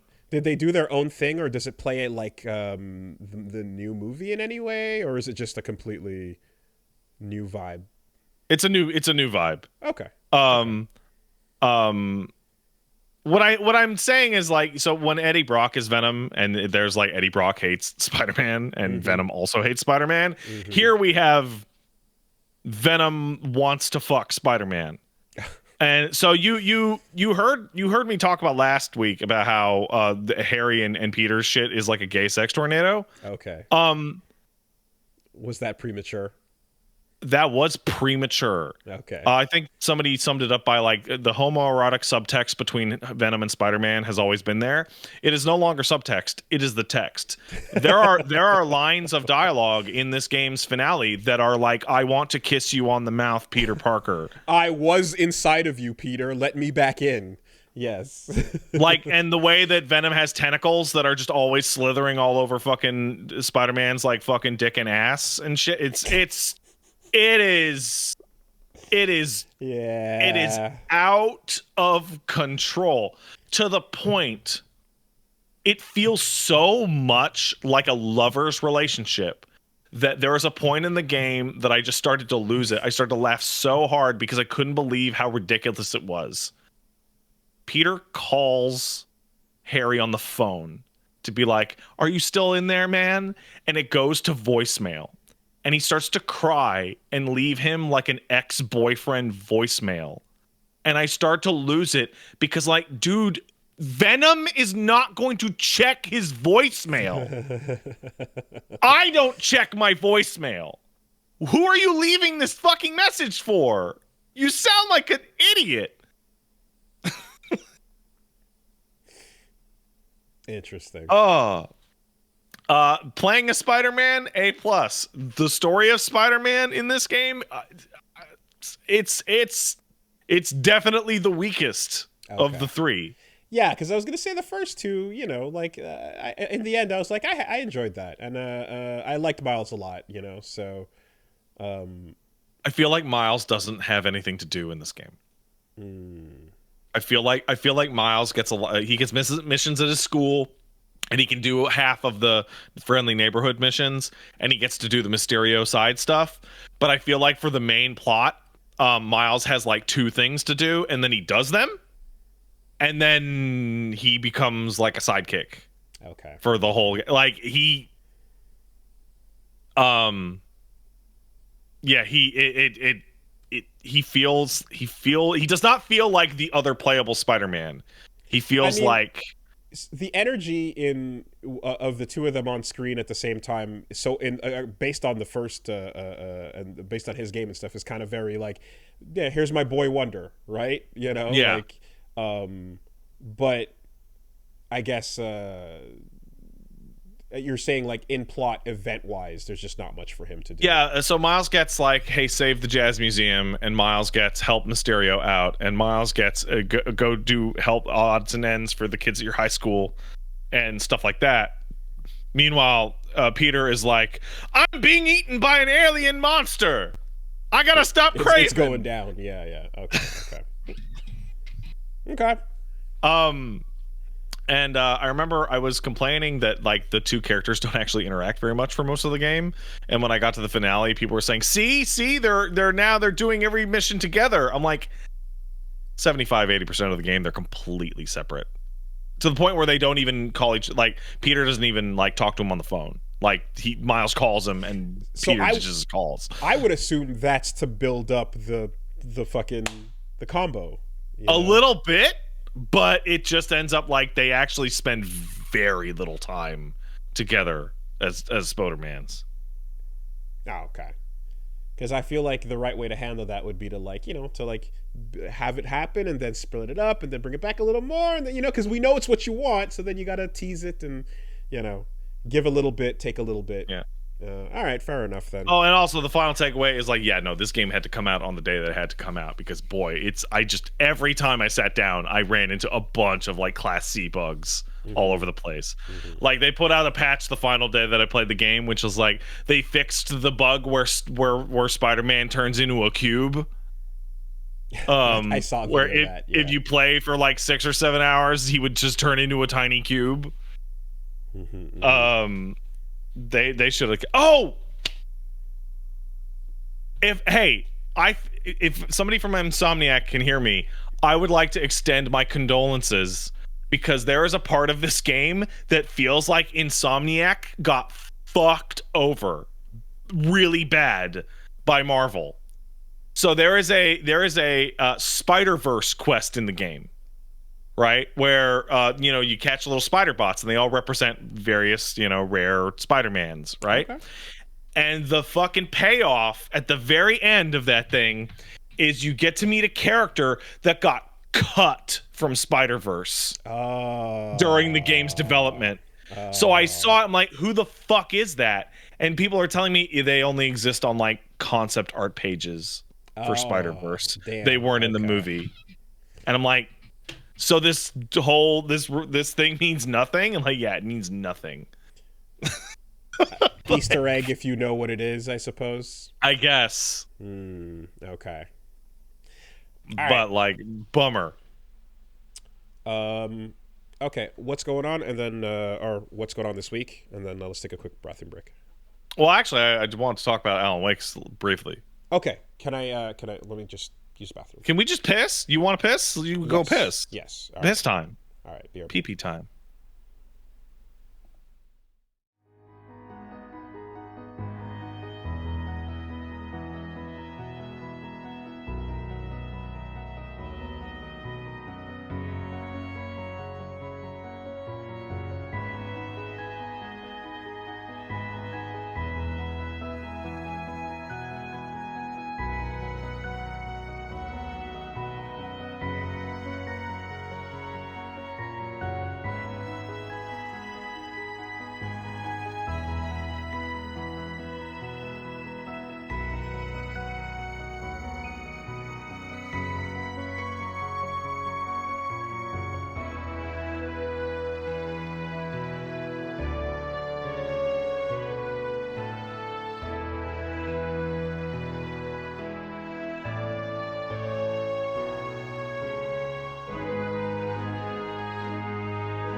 Oh, I forgot one thing about Spider-Man that somebody in chat reminded me of. So the Avengers Tower is in downtown Manhattan. Yeah. And the Avengers Tower in downtown Manhattan in Spider-Man 2 is it's about as absurd as it can possibly get. You can find Fantastic Four's building. Mm-hmm. You can find Doctor Strange's building. You can find Nelson and Murdoch in Hell's Kitchen. And the entire third act of the game, you're going, Why the fuck does Spider-Man have to be the only person to deal with this shit? Oh yeah. But that was So you can the Avengers building in the previous games though is also that you're like, oh, it's right here, but I guess they're busy saving the universe. You're completely right. Yeah. Except that problem is 100 times worse in this game. Okay. It is absolutely ridiculous. Because I always they should have taken that thing out. Okay. It is absurd. I just assume it's like, hey, in an alternate reality, saving, the entirety of the planes of existence, not home right now. But yeah. So you know what's really funny, Wooly? You actually get a note from Wong in this game saying, sorry, we were on vacation. We're back now, though. At about middle of the way through the game. Okay. So like that's where it kind of breaks. Where Wong will literally tell you, we are back from vacation. We are in the city right now. Sucks that you got to deal with what you got to deal with, though. It's it's bad. Okay. So Alan Wake 2, so Metal Gear Solid Collection bummed me out. It's not good. It's bad, in fact. Oh yeah. It's got screwed up audio. It's got input lag. Ooh. So I was gonna do that, but now I'm gonna have to look into emulating that shit. So in the meantime, aside, you know what? People are gushing about Alan Wake 2. They are gushing real bad about it. So you know what? I never played Alan Wake 1. I never streamed it, and we never put out an LP of it. Oh, wait, really? So Matt and I fucked up. Alan Wake 1 was a lost episode. We recorded it and then found out that we had never actually hit play on Audacity. Okay. Huh. But like you didn't go through it after that or whatever. Not on camera, no. No shit. Okay. So yeah, fuck it up. I'll go back to it. That game, first of all, that game hits real different now that I live in the Pacific Northwest and I'm wearing plaid right now. Okay. And have been to the locations that Alan Wake is taking place in. Okay. Real weird. Really, really weird. Also, Remedy games are fantastic. I heard that that this is one of the most unforgiving. If you don't know what happened in the last two games, go fuck yourself. We're going hard. I also heard that. I was like, I was talking to somebody like, how important is Alan Wake 1 and Control to Alan Wake 2? And I was told vital. Mm-hmm. Including Quantum Break. I was told that like Alan Wake 2 kind of feels like they thought that you beat Alan Wake last week. Okay. That's crazy. So I'm going through the first game, and wow, did that game age incredibly well. It is still a slick, fascinating shooter that came out from the time where everyone saw Twin Peaks. I just a last thought on that previous bit. I feel like every time I hear about that, whether it's like MGS4 or this or any other franchise that's just unforgiving about new players joining in now, it always boils down to an insanely dramatic cutscene where some character walks on camera and poses with a light behind them, and you have to be like, "Oh my God, they're here!" I have just been informed that Quantum Break features a character that is playable in Alan Wake 2. Yeah, exactly. That's it. I have just been informed. And it's like, who is this Big Mama? Who the fuck? Like, yeah, okay. Fair enough. So the thing that to tell your story. The thing that like, so also, I don't know if you remember this, Wooly. Max Payne 1 and 2 also mandatory. Oh, right, because the character Alex Sam Casey Lake is literally Max Payne. Okay. Is Is hold on, is Max Payne is the book that Alan Wake wrote? So I talked about this like 2 days ago. I have it all. Okay. Max Payne is not owned by Remedy, right? It's owned by Rockstar. But Remedy made Max Payne 1 and 2. Yeah. So when they were making Alan Wake, they wanted to have Max Payne in there, but because of Correct. they instead, what they did was they had Alex Casey be the book series that Alan Wake writes. And you find Alex Casey pages, and Alex Casey pages are narrated by Max Payne's voice actor, and they feature dialogue from the endings of Max Payne 1 and 2. Okay. Like the kiss that killed me. Okay. Right? So they are telling you Alex Casey is Max Payne. Yeah. And then in fucking, God, is it in Control, I think? They have Sam Lake come on a fucking talk show and is like, hey, man, can you do the face? Do the face, man. And Sam Lake looks at the camera and does the Max Payne face because he's the actor who plays Alex Casey in that version. Okay. So that's the one place where it's like, legally, we have to do what we got to do. It's Alex Casey. But wink, wink, nudge, nudge. It's Max Payne. Go play all 5 of these series. Yeah. Okay. So, Armchair guy in the chat asks, how many games do I have to play before I play Alan Wake 2? Max Payne 1, 2, 3, if you Alan really Wake want to, 1, Control, Quantum Break. You're already wrong. Hold on. Max Payne 1 and 2, not 3. That was made by Rockstar. Right? Max Payne 1 and 2, Alan Wake's American Nightmare, the Xbox Live Arcade game. Oh my god. Control and Quantum Break. Which is also a show. It's also a show. So you got to watch Quantum Break too. But don't forget the live action miniseries Bright Falls that came out before Alan Wake as a cross media. Now, what about Birth by Sleep? What about it? What about 352 over 19 days? When does that? So for real though, you don't actually have to do any of this. Playing Alan Wake 1 would probably be really important before Alan Wake 2. Okay. But this is like, do you want all of it? Do you want all of it to happen in your brain? Okay.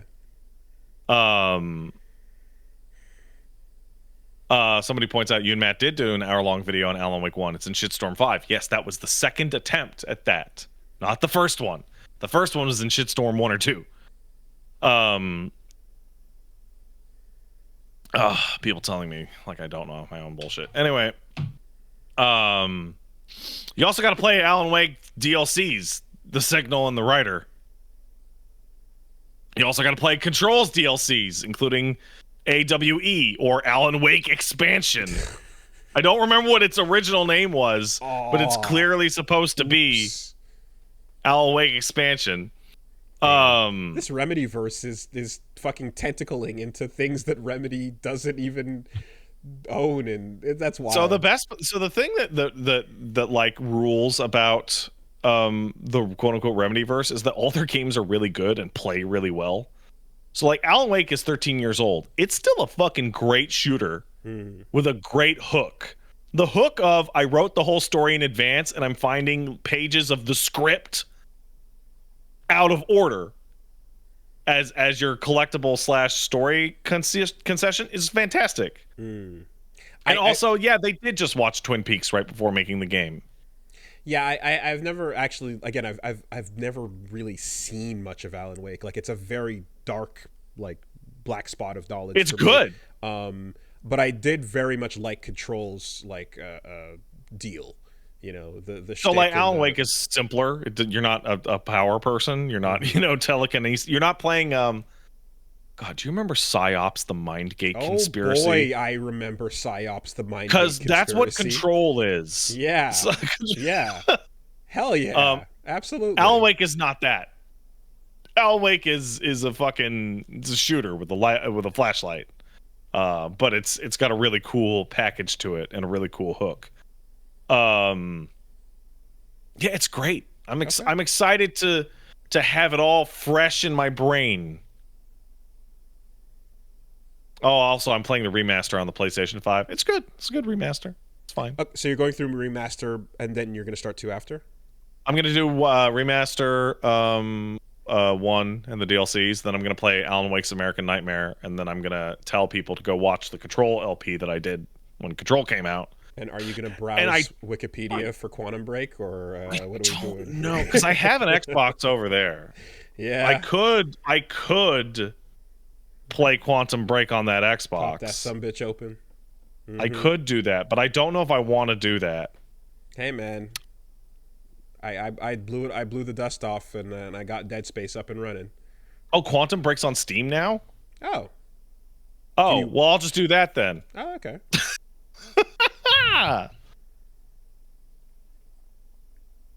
All right, well, great. Hooray. That's pretty much it for me this week, was Alan Wake and Spider-Man. If you want to see more Alan Wake this week, go down to twitch.tv/PatStaresAt. I'm also going to do a Halloween stream, which is going to feature the game which has one of the best titles I've ever seen for a horror game in my life. It's called No One Lives Under the Lighthouse. That's pretty good. And I will also be playing a Max Payne-like called El Paso Elsewhere, in which you play a smooth, hard-boiled, grumbly man who narrates to himself as he plays through Max Payne levels and does lots of painkillers. What's it called? El Paso Elsewhere. Okay. It is a tribute game to Max Payne. Like, you know how we call games like spiritual successors? This is not that. This is a tribute game. The whole game is like, man, Max Payne 1 and 2 are so cool. Interesting. Okay. Cool. El Monado asks, does he bullet time dive? Yes, it's the primary mechanic for shooting monsters. Is to do the bullet dodge. Okay. Yeah. I was looking at couple other spooky games and loaded up Faith, obviously, and shit like that. But I saw a new one called Kill the Princess. Slay the Princess. Yeah. Apparently that game is fantastic. Seems interesting. Yeah. So might take a look at that even. Not too sure if but that's a possibility. Yeah, it seems I saw overwhelmingly positive reviews. So seems like it's there's not a whole lot with overwhelmingly positive. It's always a good sign when you see it. Cool. All right, what's new in the world? Hey, Wooly, I need to buy something. Do you have anything I can buy? Yes, actually. Hold on a moment.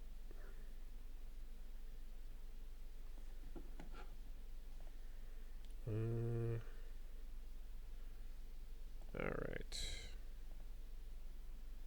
Oh.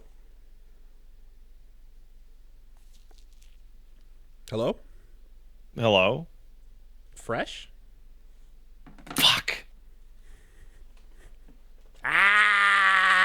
The phone got me so bad, dude.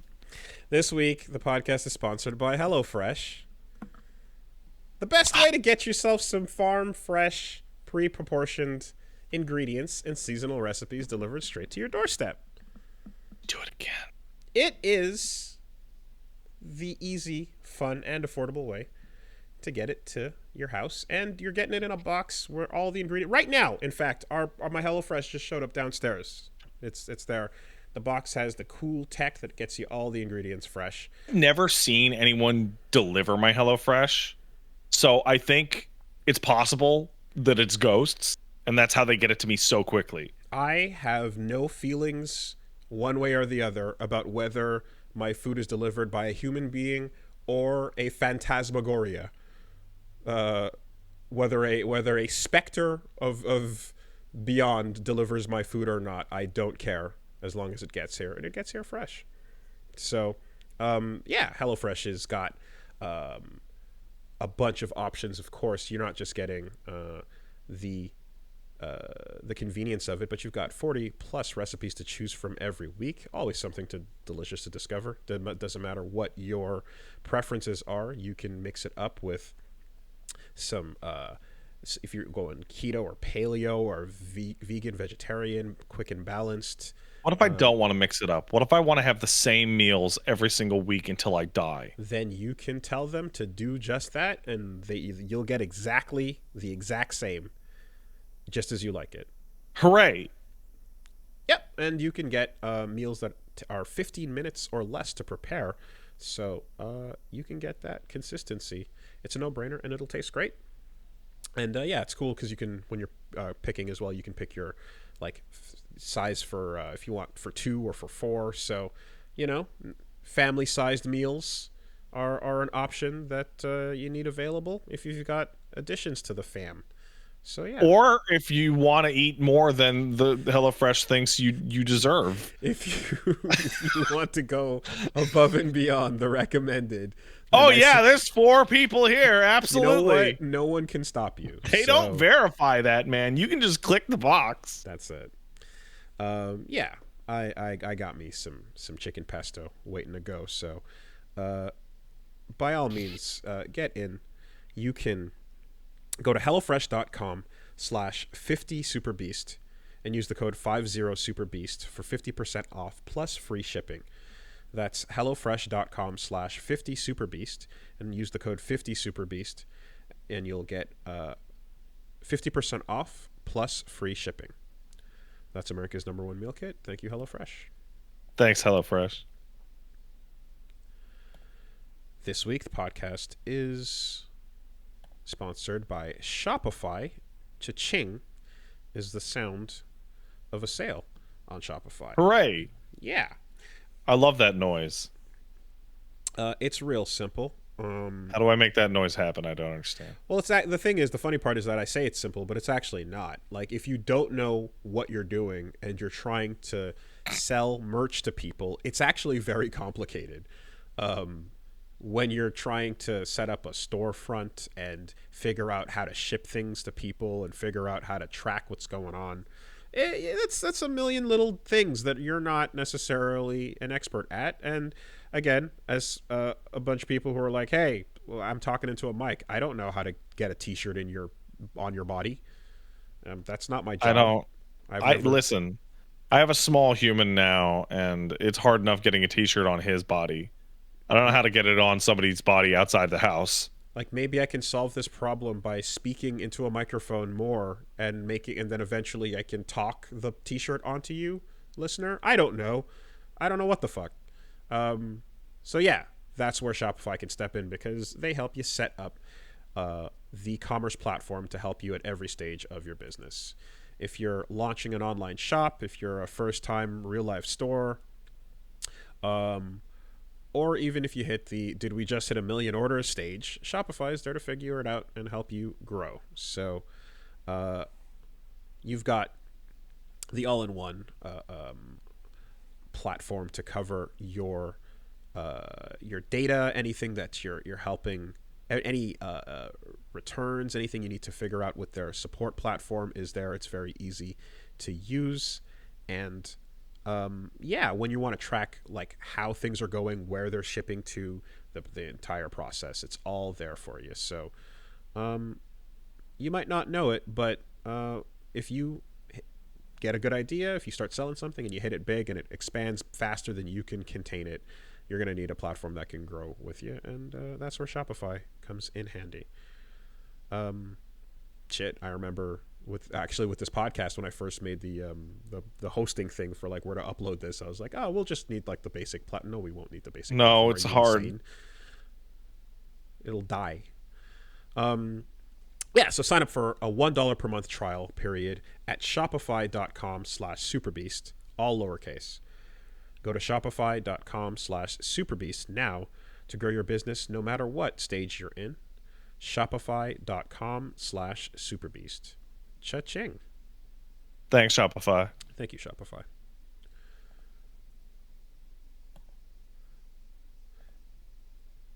This week, the podcast is sponsored by Stitch Fix, and they are in the business of getting you looking a little more stylish Bro, I was on stream the other night and I lifted up my arm like I'm doing right now, and there was a tear in my goddamn shirt, and I looked Oh, like a hobo, and I was Jesus. so embarrassed. Don't do it. Don't let it happen to you.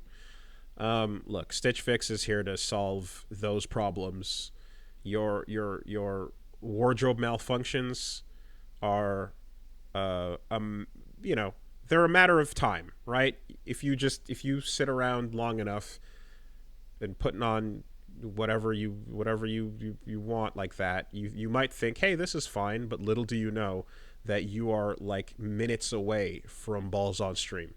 My muscles were so big they burst through my shirt. That's what you can tell yourself whatever you want, and I told you. I'm telling you that, the ex motherfucker. the experts at Stitch Fix will believe you. They're paid to believe you, and they will be like, "That's cool. That hey, bro, you look huge, dude."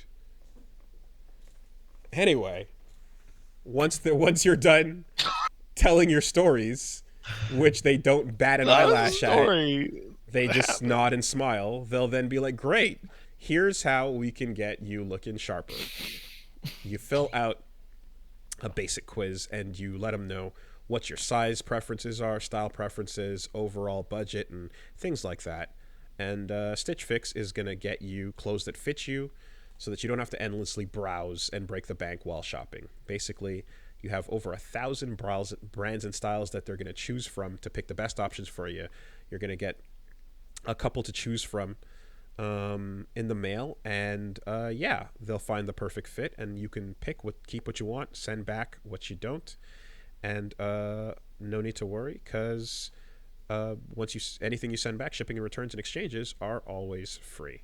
So yeah, it is that convenient and easy to just get it, wear it, look better, leave it to the experts, and then you can tell whoever you want that you're just so swole that you had to get some new clothes to contain your huge growth. Your gains are out of control, and they'll be right there behind you, no matter what you say. Um, yeah. So Stitch Fix, they'll get you. Uh, Real simple, real easy. Try it out today. You can try it today at stitchfix.com/superbeast, and you'll get 25% off when you keep everything in your fix. Once again, that's stitchfix.com/superbeast, and you'll get 25% off when you keep everything in your fix. Stitchfix.com/superbeast. Thank you, Stitch Fix. Thanks, Stitch Fix.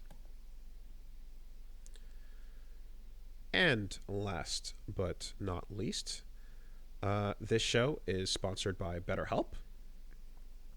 And yeah, BetterHelp is a online therapy service. If you're someone that's been thinking about starting therapy or giving it a try, BetterHelp is there and is a service that you can use for that. It's entirely online. It's designed to be convenient, flexible, suited to your schedule, whatever you might need.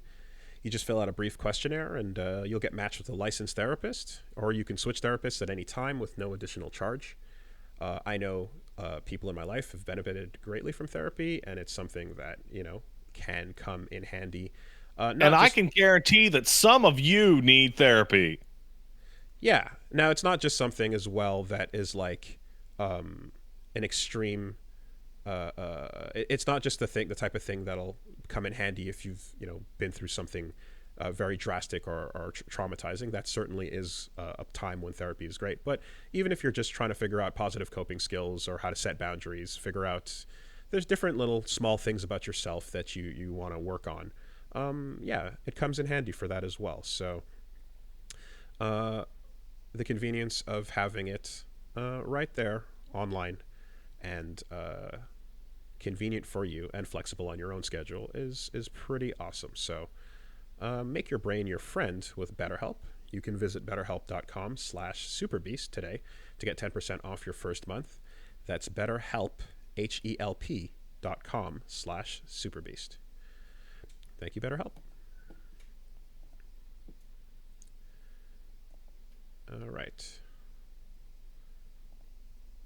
So this week, Stop playing fighting games. right off the Stop bat, it. the first Last week, stop playing Smash. This week, don't play them on the Xbox. The first thing I saw was, yeah, warning messages. If you have an Xbox that's been updated, you're now being told any third-party peripherals that are wirelessly connected no longer work. And it's confusing because it's like, wait, at first an update happened and people who had third-party controllers they had bought just all got error whatever 0x282 yada yada, with a message popping up saying using unauthorized accessories compromises your gaming experience, and for this reason the unauthorized accessory will be blocked from use on November 11th or November 12th. For help returning it, check with the store it came from or contact the manufacturer. Yeah, right. Yeah, right. That's wild. Now, what sucks is I know that the local FGC spot here has they had a solution because getting a bunch of PS5s was pretty difficult. So what they did was to get a number of Street Fighter 6 setups running, they had a number of Xboxes. Each had a Brooks converter, which you could then plug in your PS4 or PS5 or any stick or controller into, and then it would be universal. Illegal. That solution, which was the affordable way to go for a setup, is now pretty much bunk. Reaching out to Microsoft for more information, they did give an update, but there's still... Was the update kick rocks? The update was... So here's the thing, actually. So it's what they seem to imply here is that, like, the reason why the error message is popping up is because they're redoing their entire hardware partner accessories manufacturers like deals. So anybody they're making it so that apparently before you could only really use wired controllers and like wireless stuff like would be an issue.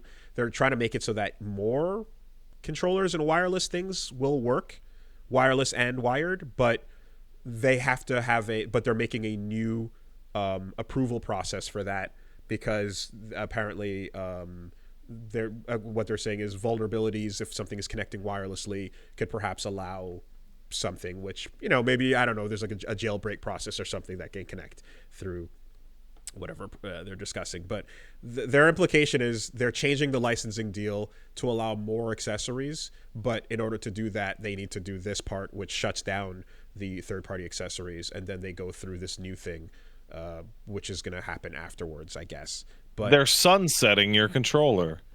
In the meantime, though, certainly everyone who works for a number of third-party controllers, like Brooks, is like on fire, trying to figure out what the fuck does this mean that all of our shit doesn't work. And they've basically said that, yeah, they're looking to figure it out as well. But the idea that Microsoft is like, hey, go return your controller is kind of fucking insane. That's ridiculous.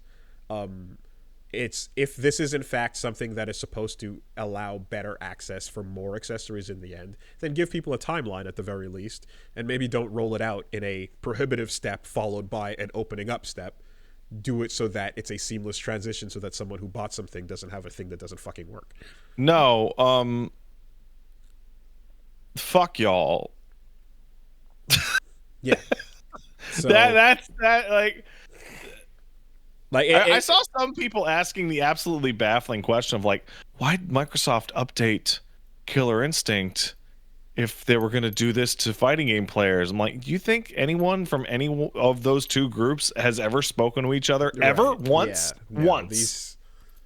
These moving parts have no idea that each other exists. Again, I just like, if what they're saying is in fact the intention, why would you do it in the least user-friendly way possible? You know, because fuck y'all. That's such a fucking dumb move. So Microsoft constantly does stupid shit in like anti-consumer ways that you just go, but there's a better way to do this. Like, it's a big ship and it turns slow, and it's also out of touch and dumb. I mean, the original will always be the Xbox One licensing, sharing games with your Oh, that's friends not the nightmare. original. The original is Shinji Mikami being like, "So how much to get this RE4 game on the Xbox?" Oh, And they're sure. like, and then they fumbled that shit so bad they left and went to fucking Nintendo across the street. That's the first one. Oh my god. I mean, we can. There's something to be said about going back to the fact that Windows ran on the Dreamcast, and there's stuff. But like, yeah, at the end of the day, I think this is probably like, if what they're saying is correct, this will probably in the end be fine. But it's just, don't do a two-step rollout with a dead period in between. And you know, if you have a controller that doesn't have a fucking like a refund option because you bought it secondhand, because you don't have like, there's a million Or reasons why 3 years ago. yeah, you know, or an arcade stick, for example, you know, it's like, yeah, this is stupid. So anyway, this is Hey, probably I gonna want to be, clarify something I said last week. We were making fun of Smash and how Nintendo just doesn't want you to play it. And I think I said something along the lines of like, just don't play Smash. And people were like, but Pat, there's nothing like Smash that's as good. And like, I need to clarify, I didn't say switch to a different game that's like Smash. I just said stop playing Smash. okay, well, I'm gonna tell you to check out Just Hey. don't. Hey, Rivals of Aether is pretty fucking good. That's a good video game. They're making another one. All right. They're making another one. Can you believe it? I can, because that first one's all right. Yeah. So, I Skull and Bones, you know. What? What's going? Wait, is that on the fucking list this week? Are you serious? You know, Skull and Bones, you know. Do you know the story? No? Do you want to take a guess? I know. I know some stories about Skull and Bones. Because how if it's I say the word- contractually required by the government of Singapore to release. If I say Skull and Bones, what I say Skull and Bones, y'all say delayed. Skull and Bones, delayed. Till when? 2024. Or yeah. Oh my god, dude!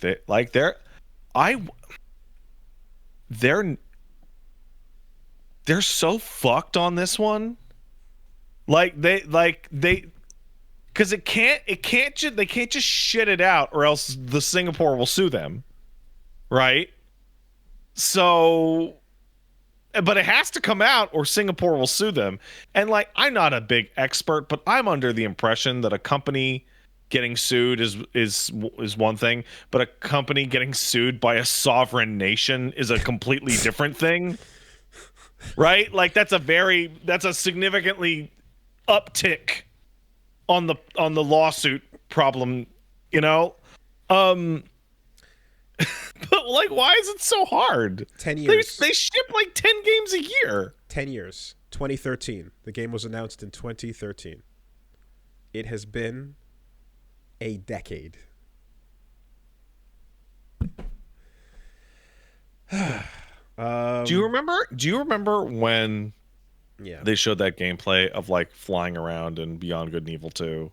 Yeah. And we were sitting next to Oh, each other boy. watching that. Oh boy, do And I was like, remember. and I said out of my mouth, "Oh, this is never going to come out." And you went, "Maybe." And like, oh, bro, I didn't like. Look, I mean, I believe that life is long, and that long things happen, and things happen in the course of a lifetime. That's all I can say, right? I'm not saying I won't be. That is a. I'm not saying that we will not be closer to the grave than to the crib. Oh man. When we get our hands on it, but life is long. In the meantime, however, like everything that you were like, I'm like, anything you want to happen is gonna happen in the course of your lifetime. In terms of, I want to see this friend, it'll probably happen. It's just, Bro, you might be fucking on the way out when it's going down. Fucking okay, you're looking at Ubisoft taking 10 years to ship a game that they already had most of the bones for, right? With the Black Flag. This is a Black Flag spin-off. And then like I'm looking at shit, and the RGG devs are releasing 2 games 3 months apart with Man with No Name and Infinite Wealth. And I don't know if you know this, but they started on Man with No Name after Infinite Wealth, and they finished it before. The reason why we're even finding this out, of course, is because they had to announce it as a part of the earnings report for investors, because people were wondering what the fuck was going on. Alongside the delay announcement was that another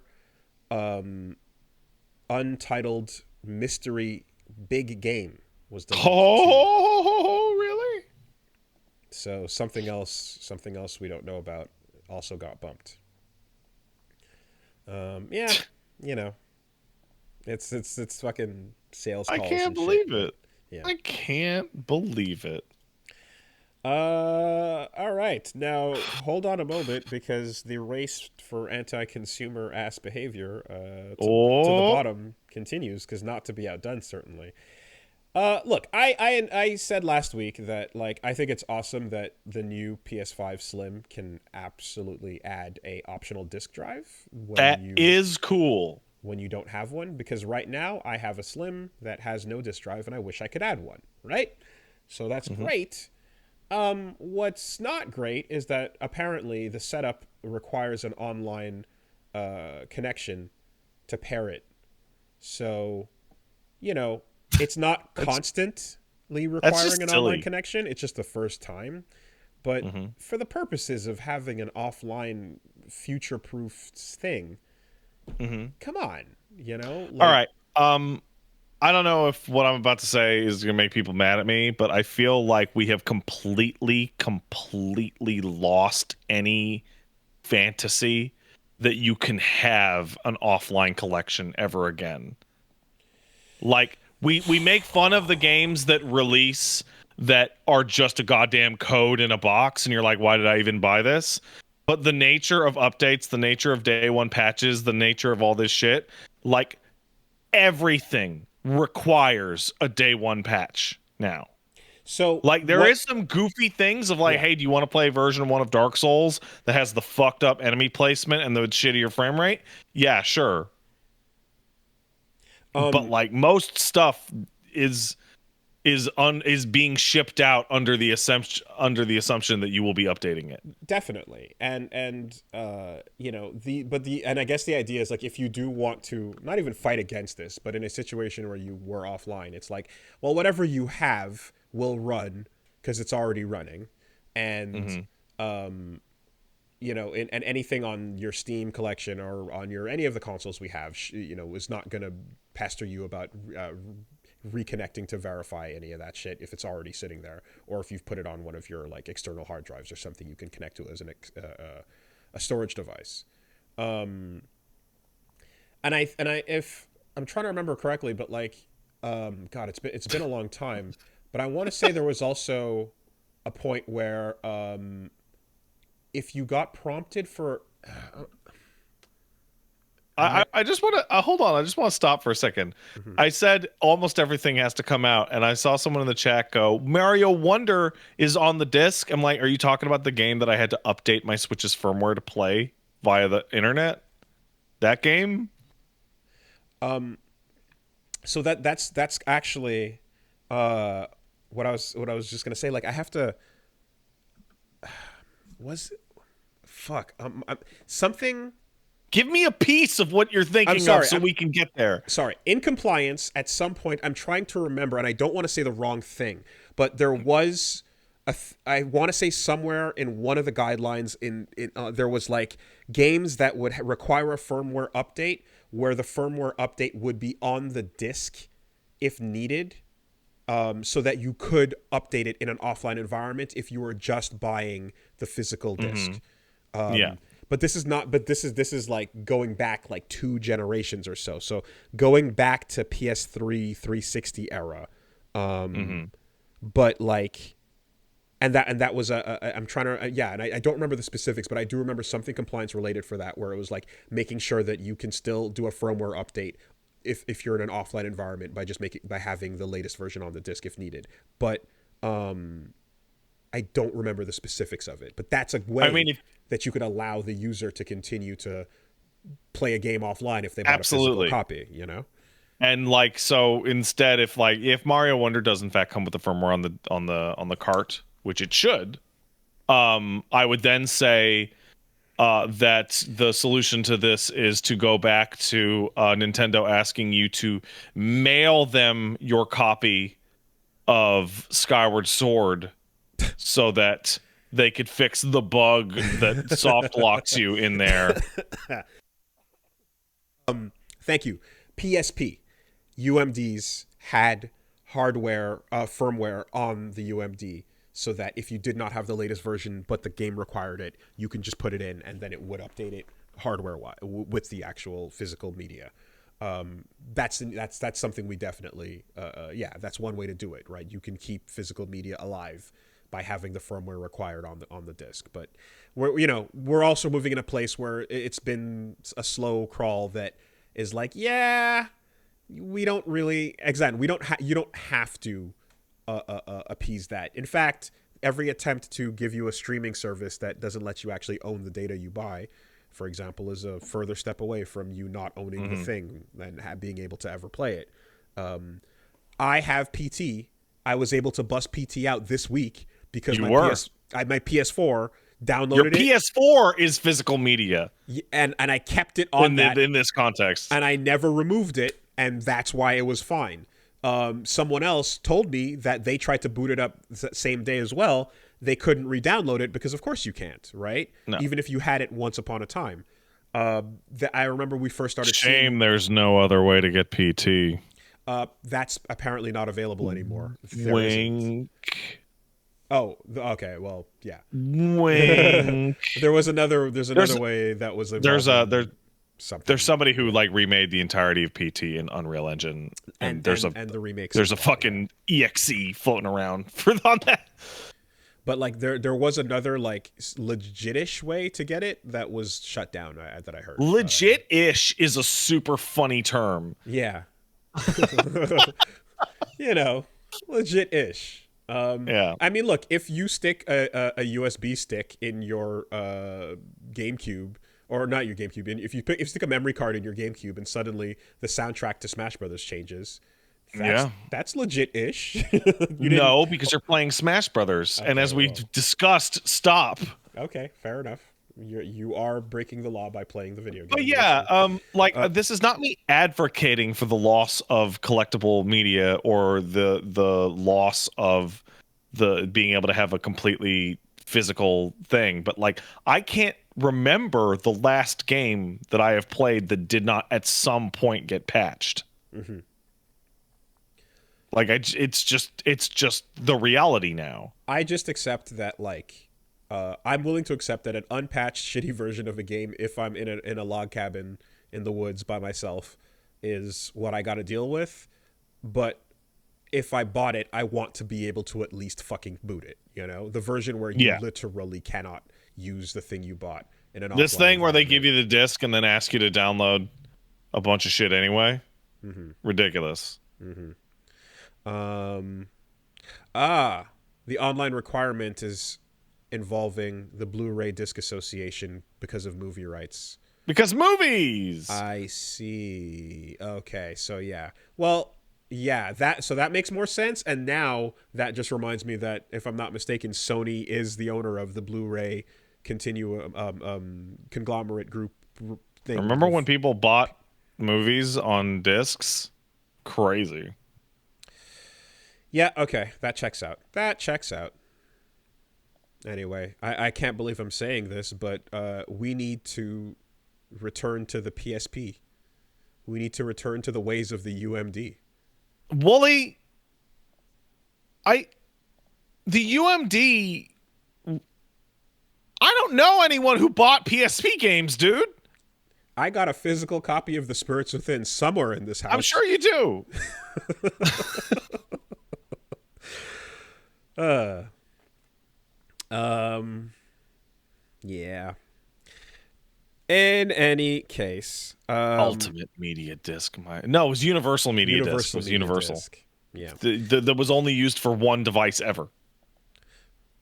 Well, speaking of handhelds, a Nintendo patent showed up, a filing that shows a device that apparently was made in November of late last year. Nintendo has a handheld machine that can split in two. So it looks kind of like, well, I'd say a DS, but it's kind of like a Switch with another Switch attached to it, really. Like on top, or like? Oh yeah, here, take a look. So Yeah, I'd like to look at this. it's Let's see. What am I looking at here? like I don't. That think, just looks like a big motherfucking DS. yeah, and I don't and I don't think this is coming out in any way that is like Switch 2 necessarily. I think it's something that's not happening, but it was. Oh my god. It's a PSP Go. But it basically according to the filing details as well, it's a handheld machine only, so there's no hybrid or like docking capabilities on it. The top screen can face outward, and yeah, in theory you could have multiple people play, together. That's right. It's the new Nintendo 4DS. If it can actually split and have people play like two screens for themselves, like that's pretty sick. I think marketing a video game device probably at like young kids and teenagers that can split in two so you can lose half of it might be the best money-making decision ever made. Yeah. But I also think like it's very Nintendo to be like, let's not make something that even approaches the like Steam Deck or Asus ROG. Let's just make two of them and attach them together. And now it has a different thing that it does, Hey, guys, we saw that you guys were playing old games that had been remastered on the Nintendo Switch. And we said, man, fuck that and fuck you. We need to create an entire new generation of games that can never be ported to anything, just like the Nintendo 3DS was. Hey, those emulators figured out how to get two windows on top of each other. Emulating eventually. 3DS games is shit, dude. They're like you're Oh, doing yeah. vertical on a fucking 16:9 monitor. It's terrible. Oh, trust. I did it. I figured I did. I know. I committed to that. Somebody in the chat says it's easy. Yeah, it is easy. I'm saying it sucks because of the aspect ratio. Yeah. I mean, look, Dokapon, we figured some stuff out, and like Min was able to make it work, but Jesus, not ideal. But yeah, I do. I expect, yeah, this could be just like a prototype thing, if it's kind of leaking out like this. But who the fuck knows? This is definitely not what I expect Switch 2 to be, though. This is not. I don't think this is connected in any way.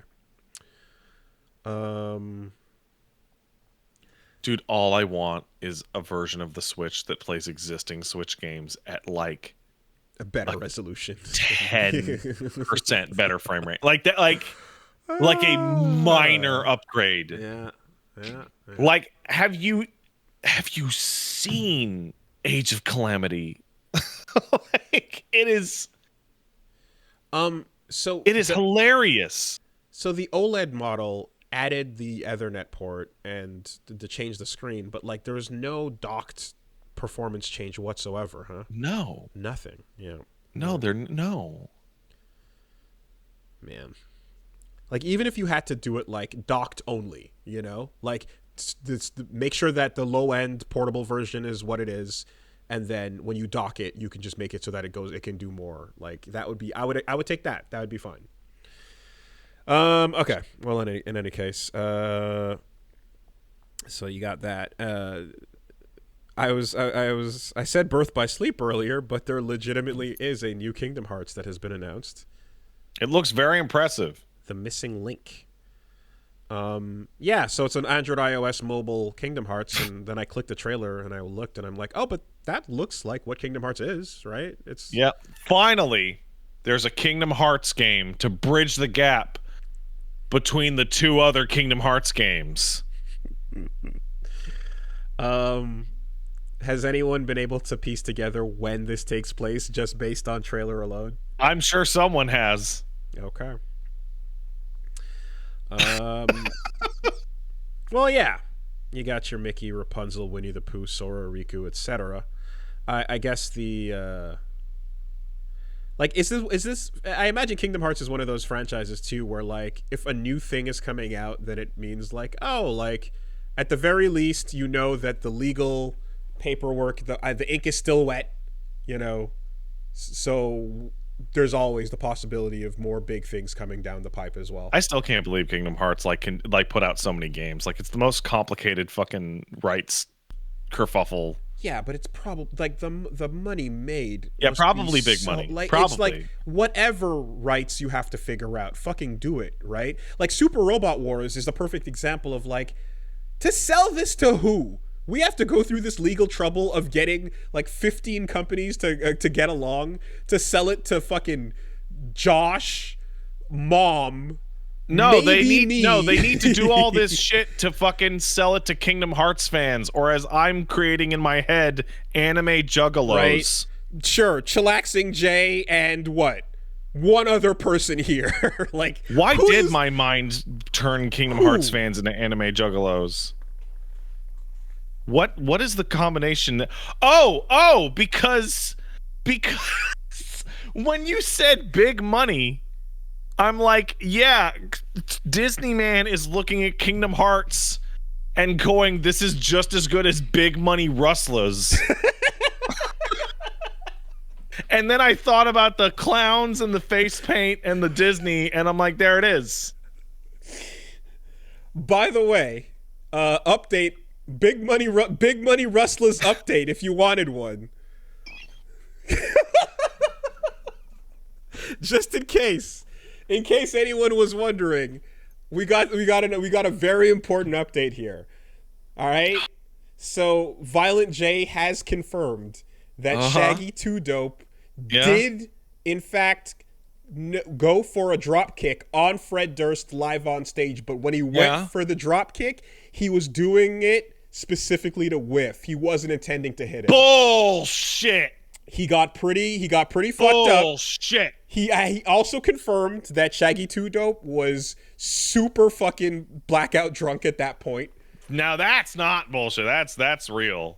But he got up there and fully intended to just do a little wrestling style drop kick because, as you know, anyone who's familiar, who's down with the clown would know, and as anyone who's part of the family would know, they had a wrestling stint as well. So a drop kick is a part of the repertoire. Do you remember what ICP's wrestling league was called? Champion Shit Wrestling. That's right. It was called Champion Shit Wrestling. So, you know, straight from the clown's mouth, we have confirmation that the dropkick was intended to whiff. It was intended to be kayfabe. And of course, Fred Durst didn't even know it happened because he turned around. Of course not. And walked away while it was, you know, mid dropkick. Big update. Very important. Very important. Big money Rustla update. Also, big update for those of you who are not firmware keeping update. Track of Violent J. He is an incredibly supportive father and huge ally to the furry community. There you go. I don't know if you know that. No, but right on. Okay. Family. Look, man. Cleaning out the fucking Fago off a fursuit? Could you imagine the labor of love it takes to get the fucking stains out? It's wild.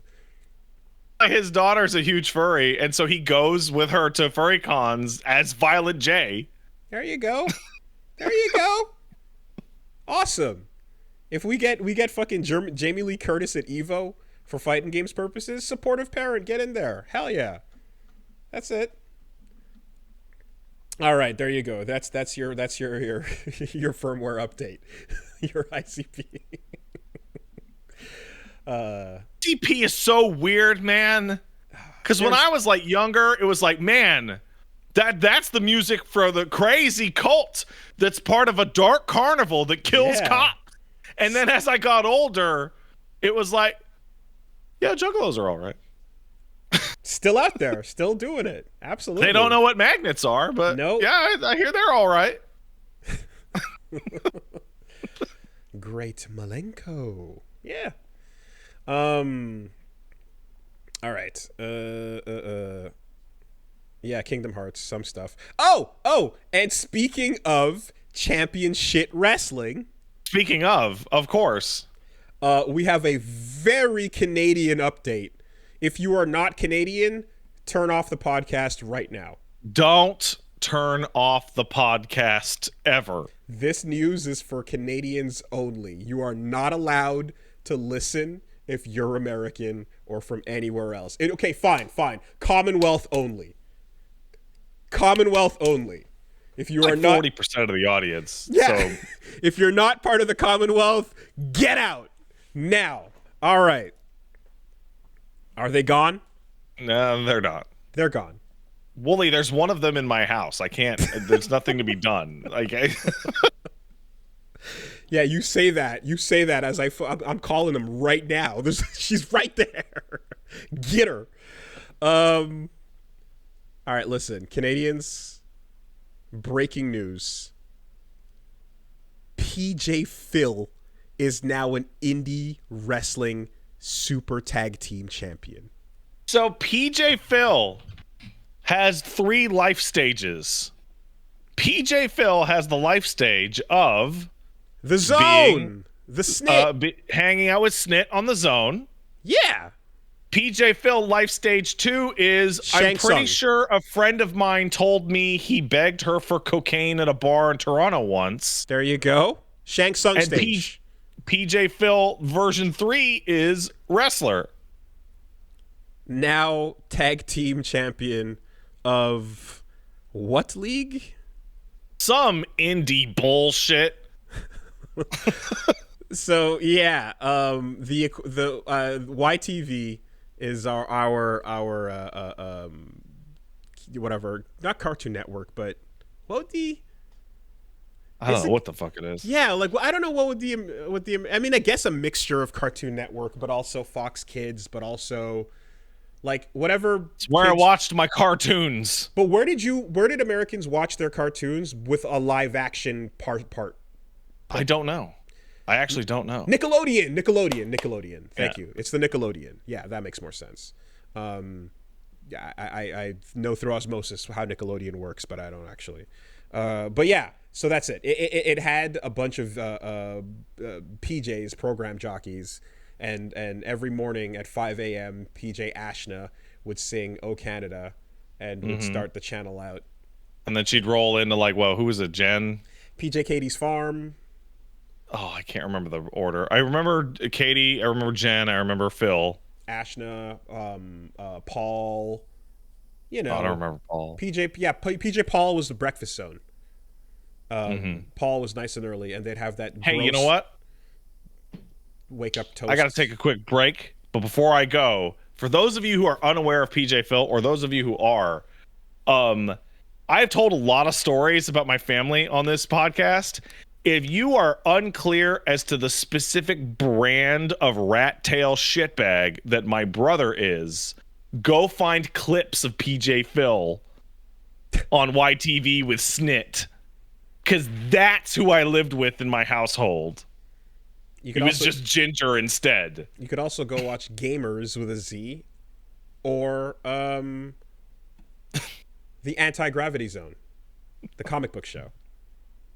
I'm not familiar about that. YTV had their comic book show, and then they had a gamer show as well. It was all PJ Phil. All right. Hey, I gotta go back. I gotta use the bathroom. So does the dog. So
Before we right. continue, I need to apologize. I have peanut butter and toast. I'm hungry. I'm so hungry.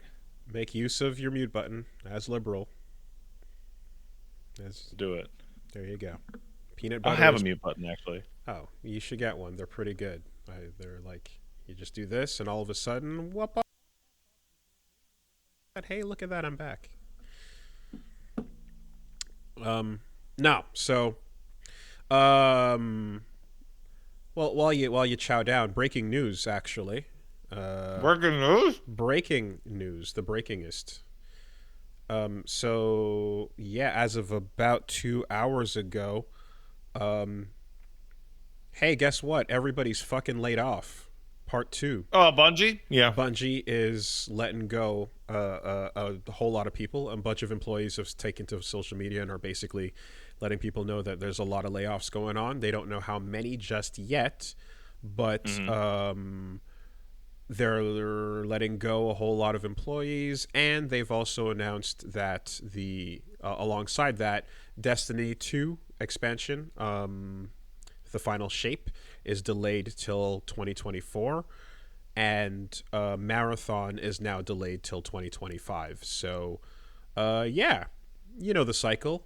You Step remember one, 18 months ago when they got bought by Sony and they literally put out a press release that said this will not result in layoffs? Step one, company gets bought. Step two, company gets gutted. Step three, company gets taxidermied and put on the shelf in a ghastly form, forevermore. We know the deal. We know how this goes. Dude, that marathon game's gonna come out like bare bones as hell if it does.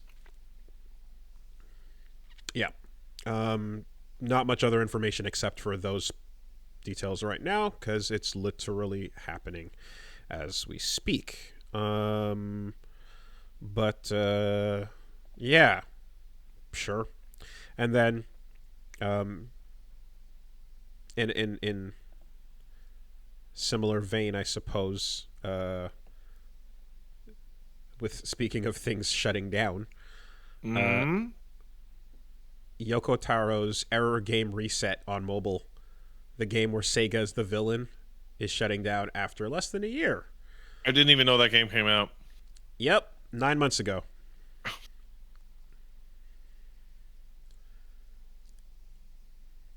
Didn't even know it came out. So, I mean, hey, at the end of the day, I suppose, Yoko, you did it. You managed to. You got paid. You got paid, and you made a game where Sega. You got Sega to pay for a game where they are the villains of the world, and that they need to be defeated. So, sure. He got our save data again, boys. Yeah, there will, of course, just like as expected, will be a shutdown update with if you bought any gacha shit. Here's your refund options. Here's your, you know,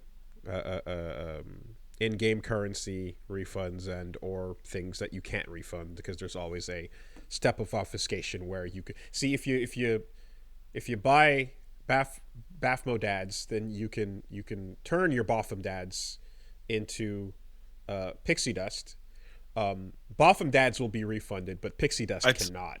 I still think one of the funniest things ever is that we're like 15 years out, and every time somebody wants to make fun of some bullshit fucking collectible garbage, like Bathmodad is still the word I hear the most often. It's the best. Star Fox Adventures is fucking stupid. It's the best. It's the best one. Like I did not play that game at the time that Penny Arcade strip came out, and like that word is so insane. It's fucking glup shitto, right? It's just it's big JRPG McSword guy. Like it's fucking. It Like, sounds like a fake ass parody name for a collectible, but it's real. it's so real, and that's the shocking, insane part. Is you literally had to go collect fucking Botham dads, which I called Bathmo dads for years. Yes, exactly. Anyway, it's shutting down, and rip to the game that was called Error Game Reset 404. All right. Let's take some letters. You want to send in a letter? Oh fuck! No, you have to do it. I'm peanut buttered up. That's okay. Don't. You're peanut buttering. I'm peanut buttering. Help! It's fine. I can't get it out. CastleSuperBeastMail@gmail.com. CastleSuperBeastMail at gmail.com. Let's see.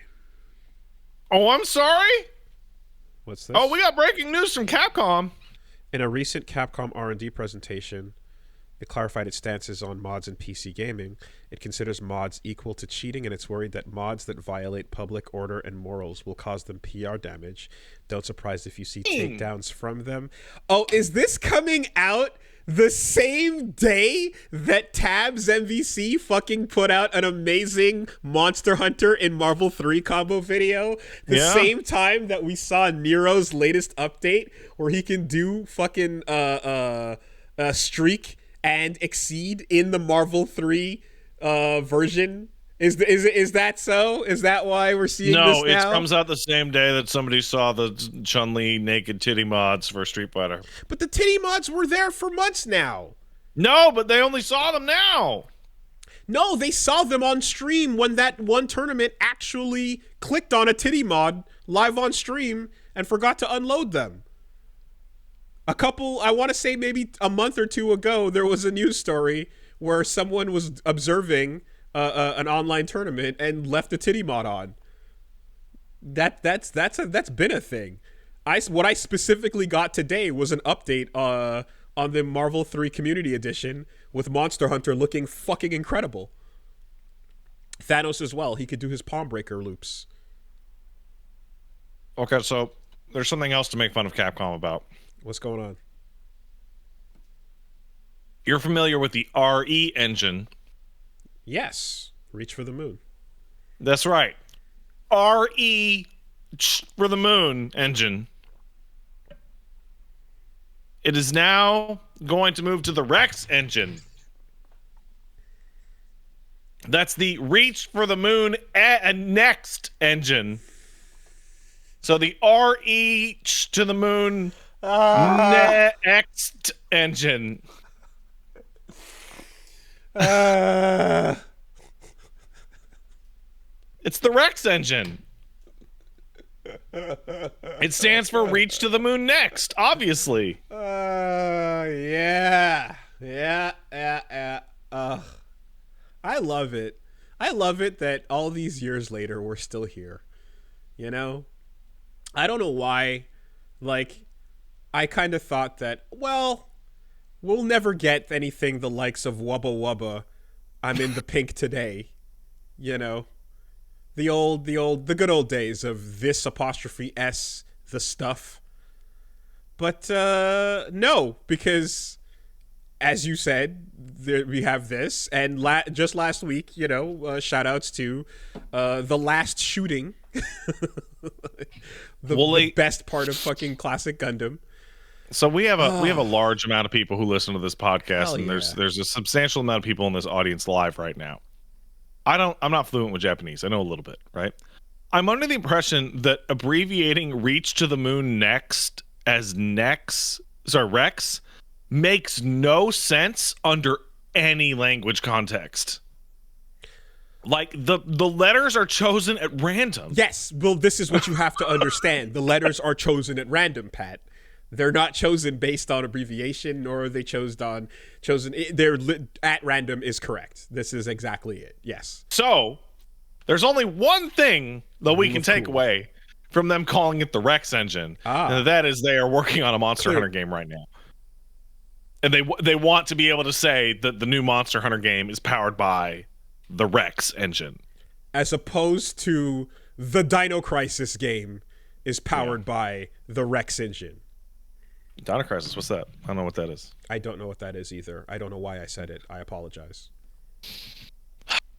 You know what? You know what's going to be really funny when a person says, because we saw that in slideshow form. If somebody comes out and goes, no, dumbasses, it's not the Rex engine, it's the RE Cross engine. It's Reach for the Necross. Reach for the Exoprimal. Nah, I don't.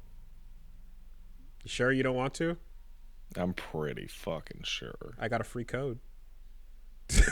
You sure you don't want to? I've said it before and I'll say it again.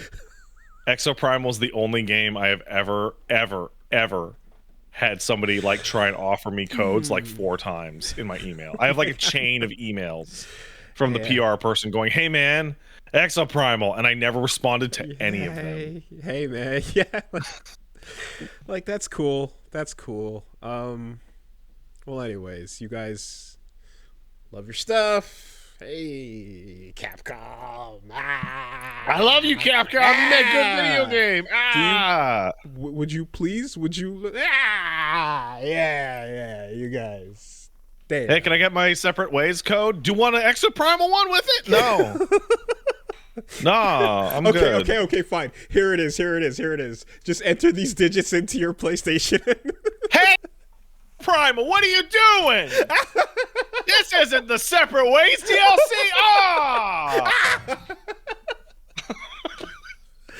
God damn it.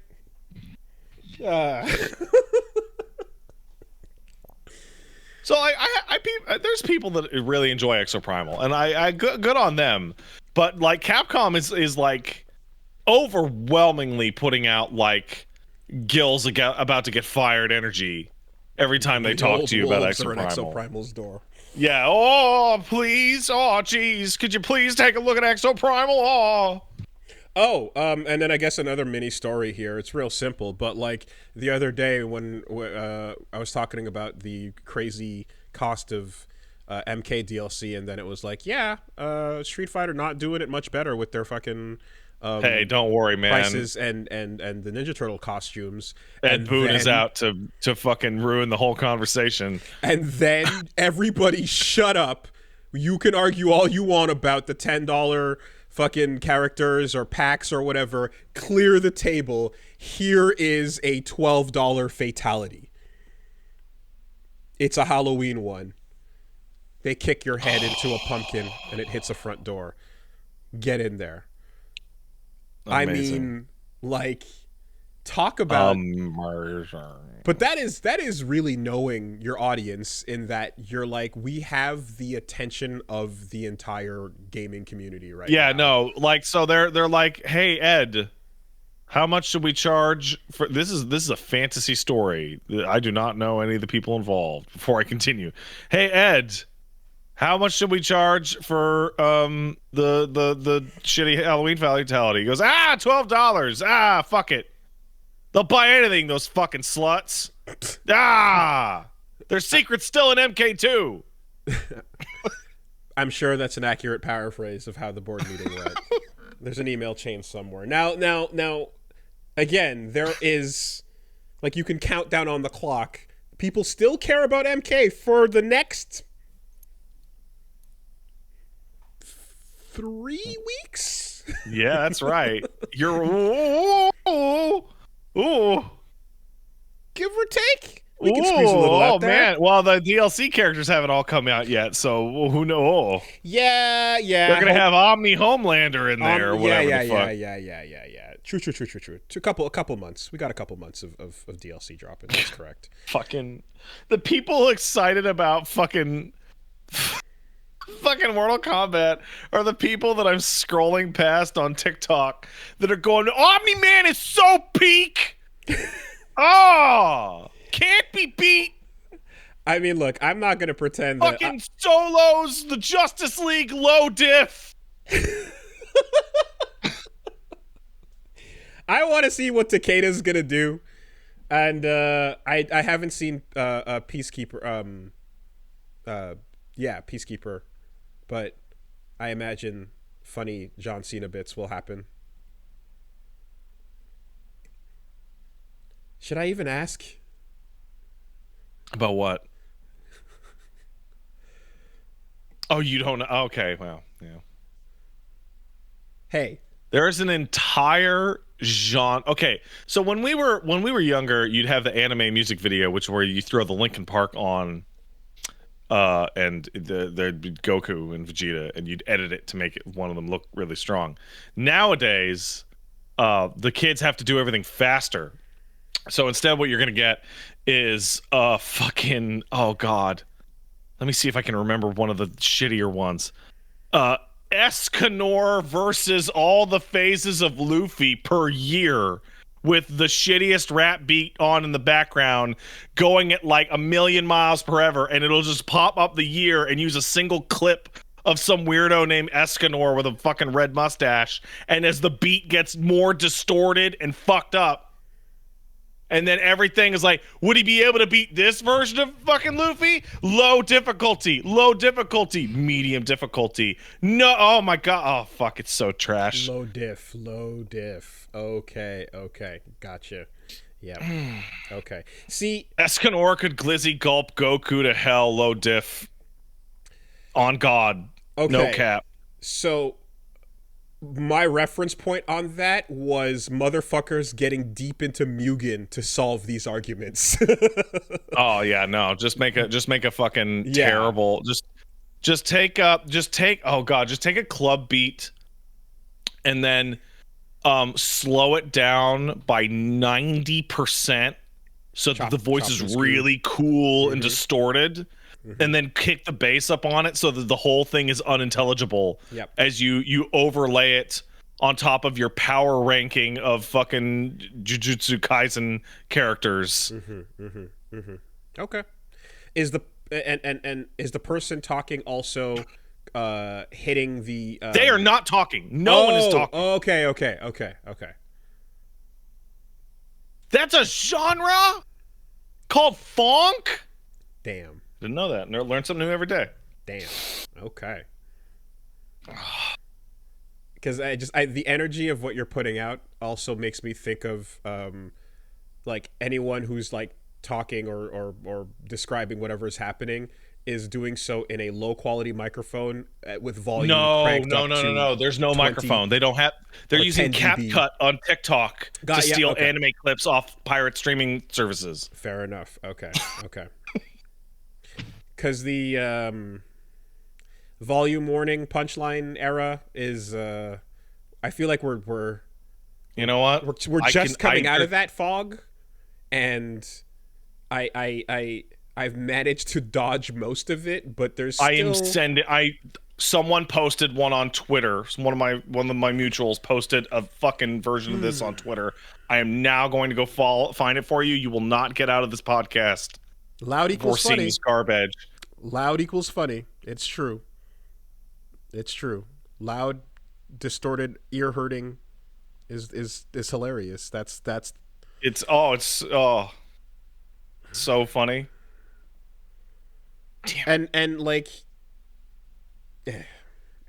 anyway, I just yeah.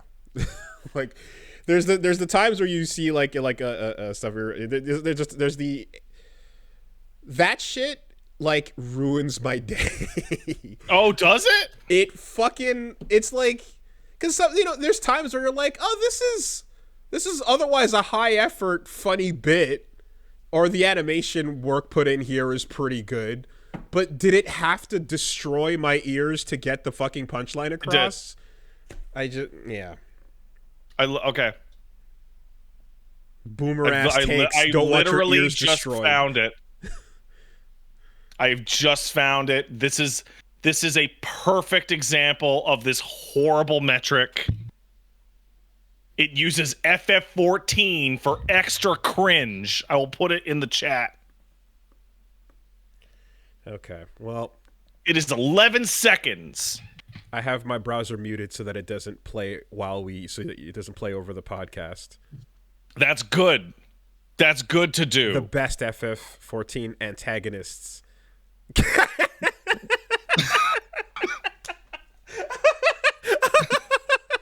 Okay. Now imagine a bass distorted, hyper fucked up rap track over this. Okay? This is low diff. Okay? Every variation of this fucking meme is either a ranking or a versus.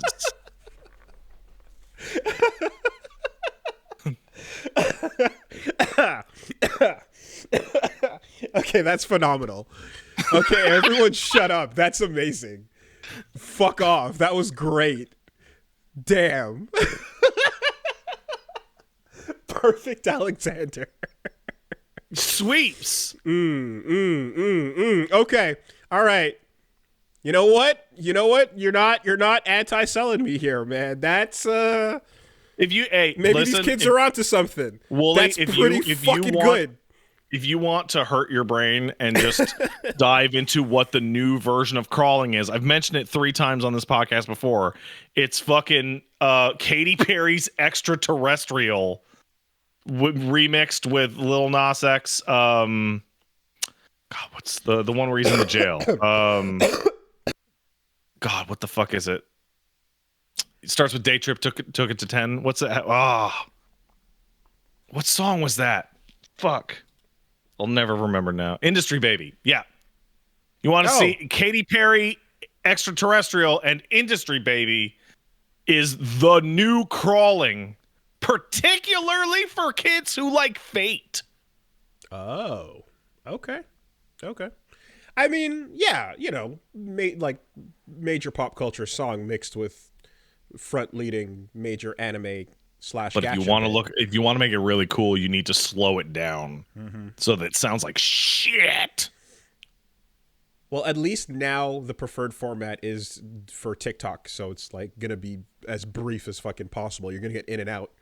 I mean, God. Yeah, no, dude. I say the reason I scroll TikTok on my phone is because I need memes faster and faster, to the point, and it will deliver them.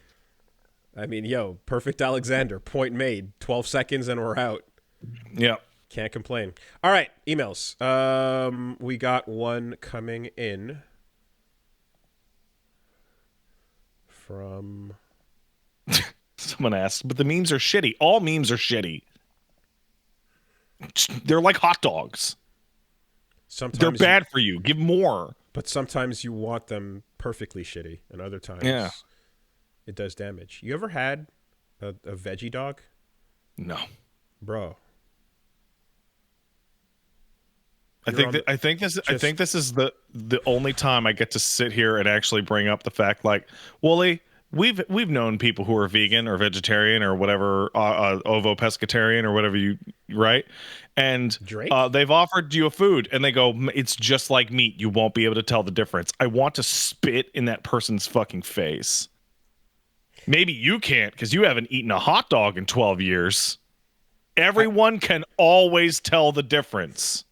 Yeah, I've gone into this bit on Wooly versus the algorithm before, but it is vegetarian food is a lot like Wii games. Okay. Right?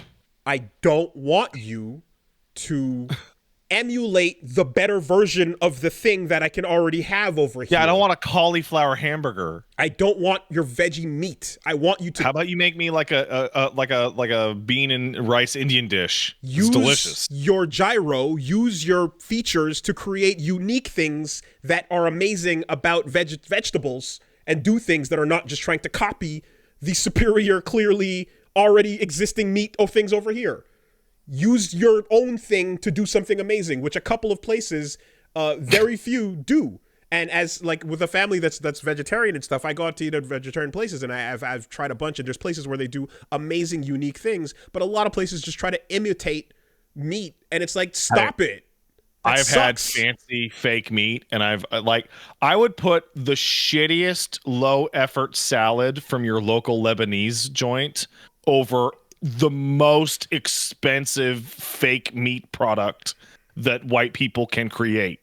I've also had incredible grilled vegetables. I've had the other day, me and Punch Mom went out and we had this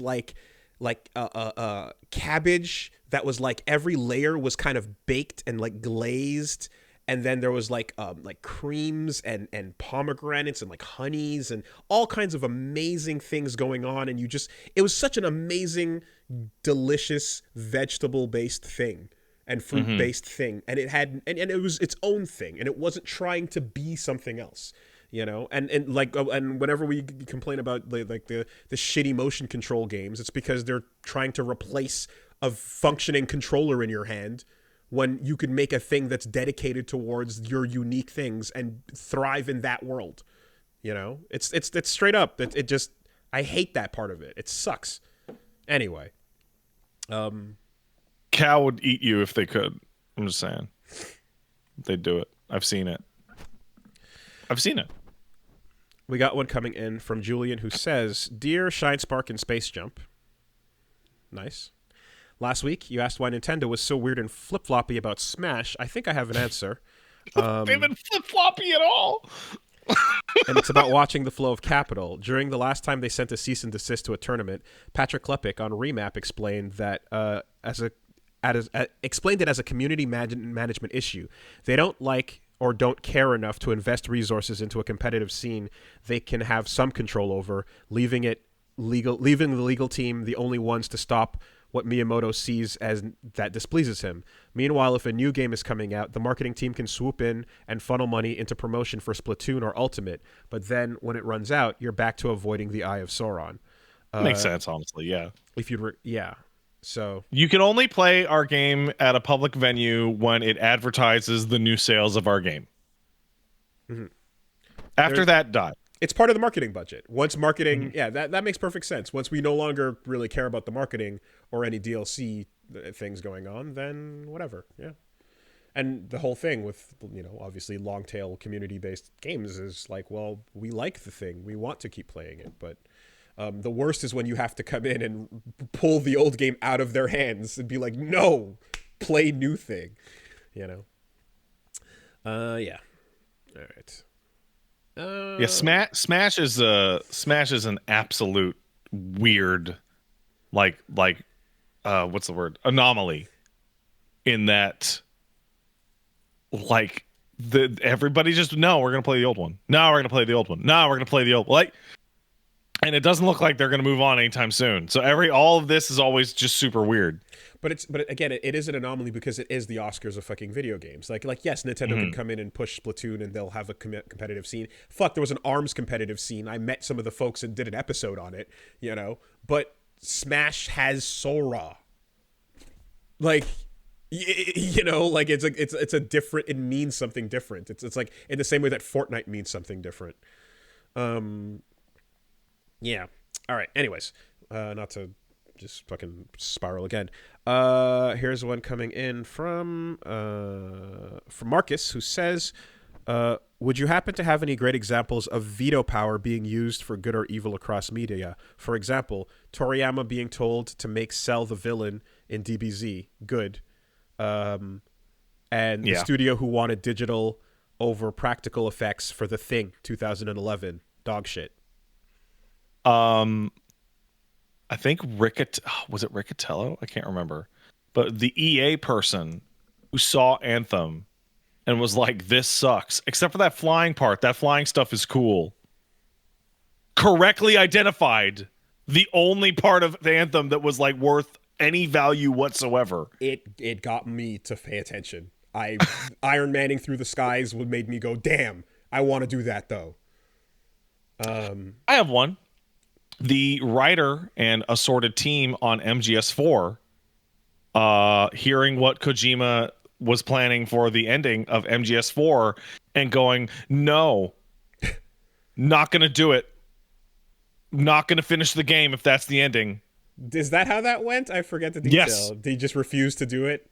Yeah. Okay. Yeah, the ending of MGS4 was supposed to be, minor spoilers for the alternate ending of a game that came out in the aughts, that Otacon and Snake would be tried and executed as war criminals and their role in history forgotten. Philanthropy. And the entire team was just like, no, change it. We're not gonna finish the game if you don't change it. Damn. I imagine after a long, stressful meeting, Kojima went outside and smoked a fake cigarette. Went into his phone and be like, this famous person talked to me on the phone. Maybe this movie star. Wow. Yeah, and I was gonna say, I think probably Miyamoto on a regular basis. He was right about the heads with Metroid. He was right. Visors, yeah. Just, all that shit. Um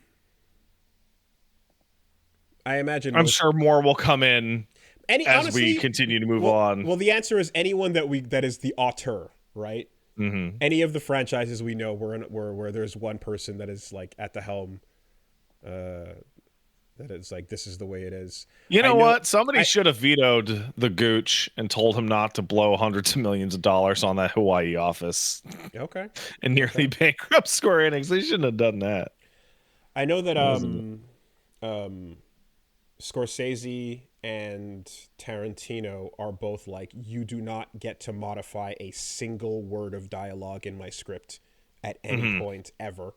You do it exactly as told, and the only person who ever has an exception is Sam Jackson. Sam Jackson. He gets to play around a little bit, but literally not a single human being on this planet is allowed to modify any of those scripts.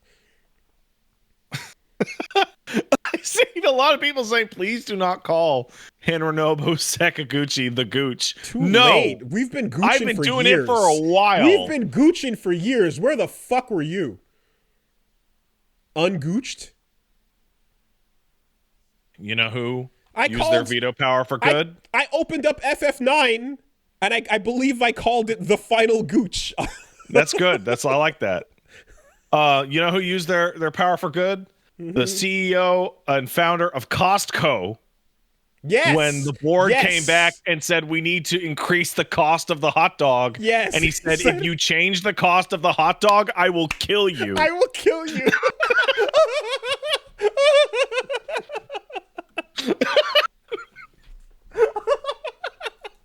I love how that story keeps the verbiage intact. Like, it is crucial not just to hear that the CEO refused to do it, but to hear the exact quote that he said. I will kill you. Incredible. No stutter. Just, yep. Done and done. Next item. Oh, fuck. All right. Happy Halloween. Blah, blah, blah. Words. Great. Tappy